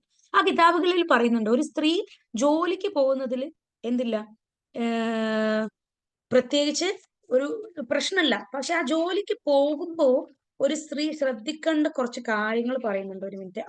അതായത് ഇത്രയും വ്യവസ്ഥകൾ വിധേയമായിരിക്കണം ഒരു സ്ത്രീ വീട്ടിന് പുറത്ത് ജോലി ചെയ്യുന്നതിന്. അതിൽ ഒന്നാമത്തത് പറയുന്നത് എന്താ വെച്ചാല്, ജോലി ചെയ്യാൻ നിർബന്ധിത അവസ്ഥയിലായിരിക്കുക, അല്ലെങ്കിൽ സമൂഹത്തിൽ അവൾക്ക് സേവനം ആവശ്യമായി വരിക, ഒരു സാമൂഹിക സേവനം എന്നുള്ള രൂപത്തിലേക്ക് ആയി വരാം. ഈ അവസ്ഥയിൽ എന്ത് ചെയ്യുക, ഒരു സ്ത്രീക്ക് ജോലിക്ക് പോകാം. രണ്ടാമതായിട്ട് ഷെയ്ഖ് സ്വാലിഹ് അൽ ഫൗസാൻ പറയുന്ന ഒരു പോയിന്റ് എന്താ വെച്ചാൽ, തന്റെ മൗലിക ബാധ്യതയായ കുടുംബിനി എന്ന നിലയ്ക്കുള്ള ചുമതലകൾ നിർവഹിച്ച ശേഷമായിരിക്കണം ജോലി വരേണ്ടത്. മൂന്നാമത്തത് അധ്യാപനം, ചികിത്സ, ആതുര ശുശ്രൂഷ പോലെയുള്ള പ്രവൃത്തികൾ പുരുഷന്മാരുമായി കൂടിക്കലരാതെ സ്ത്രീകളിൽ മാത്രം ആയിരിക്കുക. അതായത് വല്ലാതെ പുരുഷന്മാരുള്ള സ്ഥലത്തുകൾ എന്ത് ചെയ്യുക, സ്ത്രീകൾ ജോലിക്ക് പോവാതിരിക്കുക. നാലാമത്തെ പോയിന്റ് പറയുന്നത്, സ്ത്രീകൾക്ക് ദീൻ കാര്യങ്ങൾ പഠിക്കാം, അല്ല പഠിക്കണം. തങ്ങൾക്ക് ആവശ്യമായ മതവിധികൾ പഠിക്കുകയും പഠിപ്പിക്കുകയും ചെയ്യാം. പള്ളികളിൽ പോകാം, ക്ലാസ്സുകളിലും പ്രസംഗങ്ങളിലും പങ്കെടുക്കാം. പക്ഷം എല്ലാം ആദ്യകാലത്തെ മുസ്ലിം വനിതകളുടെ മാതൃക പിൻപറ്റി പർദ്ദ ധരിച്ചുകൊണ്ടും പുരുഷന്മാരോട് കൂടി കലരാതെയും ആയിരിക്കണം എന്നുള്ളതാണ്. ഇതൊക്കെ നമ്മൾ പ്രോപ്പർ ആയിട്ട് നമ്മൾ പിൻപറ്റി കഴിഞ്ഞാൽ, ഇപ്പൊ നമുക്കറിയാം, ഇപ്പൊ ഈ സിനിമാ രംഗത്തൊക്കെ നടന്നുകൊണ്ടിരിക്കുന്ന ചർച്ച, എന്തുകൊണ്ടാണ് അങ്ങനത്തെ ഒരു ചർച്ച വരുന്നത്? അതായത് കൂടുതലായിട്ട് പുരുഷന്മാരുടെ കൂടെ ഇടകലർന്നുകൊണ്ടാണ് ആ ജോലി വരുന്നത്. ആ ജോലിയെ തെറ്റാണ്, അത് വേറെ കാര്യം. ഓക്കെ. അപ്പൊ അങ്ങനെയുള്ള സാഹചര്യങ്ങൾ വരുമ്പോ ഇത്തരത്തിലുള്ള പ്രശ്നങ്ങളൊക്കെ വരും. ഇതൊക്കെ വരും എന്നുള്ളത് അള്ളാഹു സുബ്ഹാനഹു വ തആലക്ക് കൃത്യമായിട്ട് അറിയുന്നത് കൊണ്ടാണ് നമ്മളോട് പറഞ്ഞിട്ടുള്ളത്, കൂടുതലായിട്ട് മിംഗ്ലിംഗ് വരുന്ന ജോലികൾ നിങ്ങൾ ചെയ്യാതിരിക്കുക എന്നുള്ളത്. ഞാൻ പറഞ്ഞില്ലേ, ഇപ്പം റീസെന്റ് എനിക്ക് വന്ന വേറൊരു കൗൺസിലിംഗ് ഒരു ഭാര്യയും ഭർത്താവുമാണ്. അവരുമായിട്ട് എനിക്ക് ഇപ്പോഴും നല്ല ബന്ധമുണ്ട്. ഒരു ഭാര്യയും ഭർത്താവുമാണ്. ആ ഭാര്യന്റെ പ്രോബ്ലം എന്താ വെച്ചാൽ, മാനസികമായിട്ട് തെറ്റിപ്പോയി. ഒരു ദിവസം 3ഉം 4ഉം ഗുളിക കഴിച്ചിട്ടാണ് പാവം അവരിപ്പോ ജീവിക്കുന്നത്. അപ്പൊ അവര് പറയുന്നത് വെച്ചാല്, ഞാനൊക്കെ വിവാഹം കഴിഞ്ഞു, വളരെ നല്ലൊരു കുടുംബം, നല്ല വാപ്പ, നല്ല ഉമ്മ, നല്ല ഭർത്താവ്, ഒരു കുഴപ്പവും ഉണ്ടായിരുന്നില്ല. ഓക്കെ, ഒരു കുഴപ്പം ഉണ്ടായിരുന്നില്ല. അപ്പൊ റീസെന്റ് അയാൾ ജോലി മാറി. ഇത്രയും കാലം അയാൾ ജോലി ചെയ്തിരുന്ന ഒരു ബോയ്സ് മാത്രമുള്ള ഒരു സ്കൂളായിരുന്നു. ഇപ്പൊ അയാൾ ജോലി മാറി എൻട്രൻസ് കോച്ചിങ് ഫീൽഡിലേക്ക് അയാൾ കാല് വെച്ചു. കാല് വെച്ചതോട് കൂടിയിട്ട് അവിടെ ഒരുപാട് പെൺകുട്ടികൾ ഉണ്ടായി. പെൺകുട്ടികൾ ഉണ്ടായപ്പോ ഇപ്പൊ എന്റെ ഭർത്താവിന് മറ്റൊരു സ്ത്രീയുമായിട്ട് ബന്ധമുണ്ട്. ബന്ധം എന്ന് പറയുന്നത്, ഭർത്താവ് പറയുന്നു ഫ്രണ്ട് ആണ്. പക്ഷെ ആ സ്ത്രീ എന്നോട് പറയാണ്, മാം, ഫ്രണ്ടിനോട് I miss you, love you so much, അല്ലെങ്കിൽ നീ ഭക്ഷണം കഴിച്ചോടാ എന്നൊക്കെ പറയേണ്ട ആവശ്യമുണ്ടോ? ഇല്ലല്ലോ. പക്ഷെ ഇത്തരത്തിലാണ് എല്ലാ പെൺ സുഹൃത്തുക്കൾക്കും ഇയാൾ മെസ്സേജ് അയക്കുന്നത്, ഇയാളുമായിട്ട് എനിക്ക് ഒത്തുപോകാൻ കഴിയില്ല. അപ്പൊ ഞാൻ അയാളോട് പറഞ്ഞു, ഞാൻ പറഞ്ഞു, ഇങ്ങനെ പെൺകുട്ടികളും ആൺകുട്ടികളും ഒരുമിച്ച് വരുന്ന ഒരു മേഖലയിൽ വർക്ക് ചെയ്യുമ്പോൾ നമ്മൾ നന്നായിട്ട് സൂക്ഷ്മത പാലിക്കേണ്ടതുണ്ട്. ഓക്കെ, നന്നായിട്ട് ഇപ്പോ ഞാൻ എന്റെ ഒരു എക്സാമ്പിൾ പറയുന്ന വെച്ചപ്പോ എനിക്ക് എന്റെ കാര്യമല്ലേ അറിയുള്ളൂ, അതുകൊണ്ടാണ് കേട്ടോ. അപ്പൊ എനിക്ക് പാർട്ട്നേഴ്സ് ഉണ്ട്. അവരുമായിട്ട് ഇന്ന് വരെ ഒറ്റയ്ക്ക് ഒരു മീറ്റിംഗിൽ ഞാൻ പങ്കെടുക്കാറില്ല. കാരണം എപ്പോ ഒരു മീറ്റിങ്ങിന് പോവാണെന്നുണ്ടെങ്കിൽ മഹറമായിട്ട് എന്റെ ഭർത്താവ് എന്റെ കൂടെ ഉണ്ടാവും. അങ്ങനത്തെ മീറ്റിംഗ് കൊണ്ട് കിട്ടുന്ന ബർക്കത്ത് മതി എന്ന് ആഗ്രഹിക്കുന്ന ഒരാളാണ് ഞാൻ.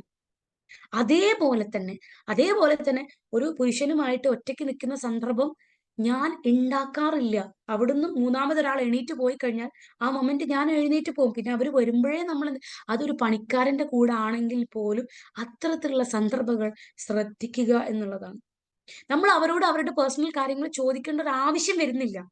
പറഞ്ഞില്ലേ ഇപ്പം ചിലപ്പോ എന്റെ ഹസ്ബൻഡിനെ ചോദിക്കും. അപ്പൊ അവരുടെ ഇപ്പം എന്റെ ഒരു പാർട്ട്ണറുടെ ഭാര്യ പ്രസവിച്ചു. അപ്പൊ എന്നെ ചോദിച്ചു കുട്ടിക്ക് പേരെന്താ? ഞാൻ പറയും എനിക്കറിയില്ല. കാരണം അത് ചോദിക്കേണ്ട ആവശ്യം എനിക്കില്ല. സംഭവം പാർട്ട്ണറാണ് ഒക്കെ ഓക്കെ. പക്ഷെ നമ്മൾ കാര്യങ്ങൾ സംസാരിക്കുക ഖലാസ് അവിടെ കട്ട് ചെയ്ത് പിന്നെ അവരുടെ വീട്ടിലെ വിശേഷം ഓരോ ഭക്ഷണം കഴിച്ചോ ഓരോ ഭാര്യന്റെ അത് ചോദിക്കേണ്ട ആവശ്യം എനിക്ക് വരുന്നില്ല. ഞാൻ അത് ചോദിക്കാൻ ഇല്ല എന്നുള്ളതാണ്. കാരണം പേടിയാണ്. പേടിയാണ്. നമ്മൾ നമ്മളെ തന്നെ പേടിക്കേണ്ട ഒരു കാലഘട്ടത്തിൽ നമ്മൾ നിൽക്കുമ്പോ പിശാച് ഏത് രൂപത്തിലാണ് ആളുകളെ വഴിതെറ്റിക്കാന്ന് പറയാൻ പറ്റില്ല. അതുകൊണ്ട് കാര്യങ്ങൾ കഴിഞ്ഞ മാക്സിമം എപ്പോഴും കൂടെ എന്റെ കൂടെ അൽഹംദുലില്ലാ അള്ളാഹിന്റെ ഏറ്റവും വലിയ അനുഗ്രഹമായിട്ട് എന്റെ ഭർത്താവ് ഞാൻ എപ്പോഴും അങ്ങനത്തെ സാഹചര്യത്തിൽ പോകുമ്പോൾ അദ്ദേഹത്തോട് പറയും. അദ്ദേഹം ഇതേ ഒരു എന്താ പറയാ മെന്റാലിറ്റി ആയതുകൊണ്ട് ബാറക്കല്ലാഹ് ആ രൂപത്തിൽ എന്നെ സപ്പോർട്ട് ചെയ്യുന്നത് കൊണ്ട് അൽഹംദുലില്ലാ അത്തരം കാര്യങ്ങളൊക്കെ വളരെ നല്ല രൂപത്തിൽ ശ്രദ്ധിക്കാൻ പറ്റുന്നുണ്ട്. അപ്പൊ ഇതൊക്കെ നമ്മൾ ശ്രദ്ധിച്ചിട്ടായിരിക്കണം ഒരു കരിയർ എന്ന് പറയുന്നത്. നമ്മുടെ കുട്ടികൾക്കും നാളെ ഇപ്പം ഒരു പ്രോബ്ലം ഇല്ല പഠിക്കാൻ വിടാൻ. എല്ലാവരും യുകെയിലും ലണ്ടനിലും അവിടെയും ഇവിടെയും അമേരിക്കയിലും പോയി പഠിക്കാൻ താല്പര്യമുള്ള പാരന്റ്സും ആണ്. അപ്പൊ പെൺകുട്ടികളെ പോലും ദൂരത്ത് പോയി വിട്ട് പഠിപ്പിക്കുകയാണ്. അപ്പൊ അറിയാത്തോണ്ടാണ്. ശരിക്കും നിങ്ങൾക്ക് അറിയില്ല പുറത്തൊക്കെ എന്തൊക്കെയാ നടക്കണെന്നുള്ളത്. നിരീശ്വരവാദം കൂടിക്കൂടി ആ നിരീശ്വരവാദം കൂടുന്നത് നമ്മളെ മതത്തിലാ. കാരണം എന്താണ്? അവര് ശരിയായിട്ടുള്ള ദീൻ പഠിക്കാത്തത് കൊണ്ടാണ്. അല്ലെങ്കിൽ ദീനിനെ അവര് പിശാച് അത്രയും ഒരു ആ രൂപത്തിലേക്ക് നമ്മുടെ സമുദായത്തിനെ കൊണ്ടുപോകുന്ന ഒരു കാലഘട്ടമാണ്. നമ്മള് എപ്പോഴും കുട്ടികളെ കാര്യത്തിൽ ഒരു തീരുമാനം എടുക്കുമ്പോൾ നമ്മളൊരു 10 പ്രാവശ്യങ്ങൾ നമ്മൾ ആലോചിക്കണം. 10 പ്രാവശ്യമെങ്കിലും നമ്മൾ മിനിമം ആലോചിക്കണം. അപ്പൊ ഇത്രയും കാര്യങ്ങൾ ഒരുപാട് കാര്യങ്ങൾ അല്ലെ ഏറ്റവും എനിക്ക് ഫസ്റ്റ് ആൻഡ് ലാസ്റ്റ് ആയിട്ട് എനിക്ക് നിങ്ങളോട് പറയാനുള്ളത് മക്കൾക്ക് നല്ല തർബിയത്ത് കൊടുക്കാന്നുള്ളതാണ്. നല്ല രൂപത്തിലുള്ള അള്ളാഹുവിനെ പറ്റിയുള്ള ഒരു ഹുബ്ബ്, ഒരു ഇഷ്ടം അള്ളാഹിനെ പേടിപ്പിക്കുന്നതിന് പകരം പേടി വേണം. ഡെഫിനറ്റ്ലി അള്ളാഹിനോട് പേടി വേണം. അതിനേക്കാളും അള്ളാഹിനോടുള്ള ഒരു ഹുബ്ബ് കുട്ടികളെ മനസ്സിൽ ഉണ്ടാക്കി കൊടുക്കുക. ആ ഹുബ്ബ് അങ്ങോട്ട് വന്നു കഴിഞ്ഞാൽ അവരുടെ ജീവിതത്തിൽ പല കാര്യങ്ങളും സാക്രിഫൈസ് ചെയ്യാൻ നമ്മുടെ മക്കൾ റെഡിയാവും. അത് വന്നു കഴിഞ്ഞാൽ അൽഹംദുലില്ലാ ഭയങ്കര പിന്നെ നമുക്ക് എന്ത് പറയുമ്പോഴും നമുക്കൊരു എളുപ്പമുണ്ടാവും ഇൻഷാ അള്ളാ. പിന്നെ നന്നായിട്ട് പ്രാർത്ഥിക്കുക. ഉമ്മമാരുടെ പ്രാർത്ഥന വളരെ വളരെ വളരെ ഇമ്പോർട്ടന്റ് ആണ്. ഒരിക്കലും പിഴച്ചുകൊണ്ടും അല്ലെങ്കിൽ ശപിച്ചുകൊണ്ടും പ്രാർത്ഥിക്കാതെ. കാരണം അതും കുട്ടികൾക്ക് ഏൽക്കാനുള്ള സാധ്യത വളരെ കൂടുതലാണ്. അതേപോലെ മക്കൾക്ക് കണ്ണറിന് വേണ്ടിയിട്ട് ഒക്കെ അതിന് വേണ്ടിയിട്ടുള്ള പ്രാർത്ഥന എപ്പോഴും നമ്മൾ ദുആ ചെയ്തുകൊണ്ടിരിക്കുക. ആ പ്രാർത്ഥന എല്ലാവർക്കും അറിയോ? അറിയുന്നവരുണ്ടോ ആരെങ്കിലും ഇവിടെ? കണ്ണേറ് കുട്ടികൾ നമ്മളെ മക്കൾക്ക് കണ്ണേറും അങ്ങനത്തെ കണ്ണുകൾ തട്ടാതിരിക്കാൻ വേണ്ടിയിട്ടുള്ള പ്രാർത്ഥനയൊക്കെ ഉണ്ട്. ആ പ്രാർത്ഥനകളൊക്കെ നമ്മൾ എന്ത് ചെയ്യണം? എപ്പോഴും കുട്ടികൾക്ക് വേണ്ടി ചൊല്ലിക്കൊണ്ടേയിരിക്കുക. അവർക്ക് വേണ്ടി അവരുടെ ഹിദായത്തിന് വേണ്ടിയിട്ട് പ്രാർത്ഥിച്ചുകൊണ്ടേയിരിക്കുക. നല്ല തർബിയത്ത് കുട്ടികൾക്ക് കൊടുത്തോണ്ടേയിരിക്കുക. ദീനിന്റെ വിഷയത്തിൽ അവരിനി പർദ്ദ ഇടേ, നിക്കാബ് ഇടേ, നെവർ മൈൻഡ്. അവര് ചെയ്യട്ടെ. കാരണം ഇൻഷാ അള്ളാ അതിൽ ഖൈറുണ്ടാവും. നേരെ തിരിച്ച് അവര് തെറ്റിലേക്ക് പോകുന്ന സമയത്ത് അവരെ നല്ല രൂപത്തിൽ പറഞ്ഞ് മനസ്സിലാക്കി തിരിച്ച് ദീനിലേക്ക് കൊണ്ടുവരാനുള്ള ഒരു മനസ്സ് കൂടി നമുക്ക് ഉണ്ടാവണം. അതിനുള്ള തൗഫീക്കും അതിനുള്ള ഒരു മനക്കരുത്തും അതിനുള്ളൊരു മനസ്സും ഒക്കെ അള്ളാഹു സുബ്ഹാനഹു വ തആല നമുക്ക് ഓരോരുത്തർക്കും നൽകി അനുഗ്രഹിക്കുമാറാകട്ടെ. ഞാൻ കൂടുതൽ നീട്ടി വലിക്കുന്നില്ല. ഞാൻ കൺക്ലൂഡ് ചെയ്യാണ്. എനിക്ക് ചെറിയൊരു വേറൊരു എമർജൻസി ഉണ്ട്. വേറൊരു സ്ഥലത്ത് പോകാനുണ്ട് ഇൻഷാ അള്ളാ.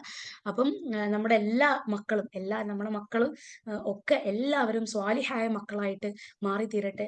നമുക്ക് വലുതായി കഴിഞ്ഞാൽ മക്കള് കാരണം സ്വർഗത്തിലെത്തുന്ന മാതാപിതാക്കളിൽ ഞാനും നിങ്ങളും നമ്മൾ ഓരോരുത്തരും നമ്മൾ എത്തിച്ചേരുമാറാകട്ടെ. അള്ളാഹു സുബ്ഹാനഹു വ തആല ഈ ഒരു എന്താ പറയാ ഈ ഒരു കൂട്ടായ്മ നാളെ ജന്നാത്തുൽ ഫിർദൗസിൽ ഒരുമിച്ച് കൂട്ടി അനുഗ്രഹിക്കുമാറാകട്ടെ. റബ്ബനാ ആതിനാ ഫിദ്ദുനിയ ഹസന വഫിൽ ആഖിറതി ഹസനത വഖിനാ അദാബന്നാർ. اللهم يا مقلب القلوب ثبت قلوبنا على دينك. سبحان الله وبحمده سبحانك اللهم وبحمدك أشهد أن لا إله إلا أنت نستغفرك ونتوب إليك. السلام عليكم ورحمة الله وبركاته.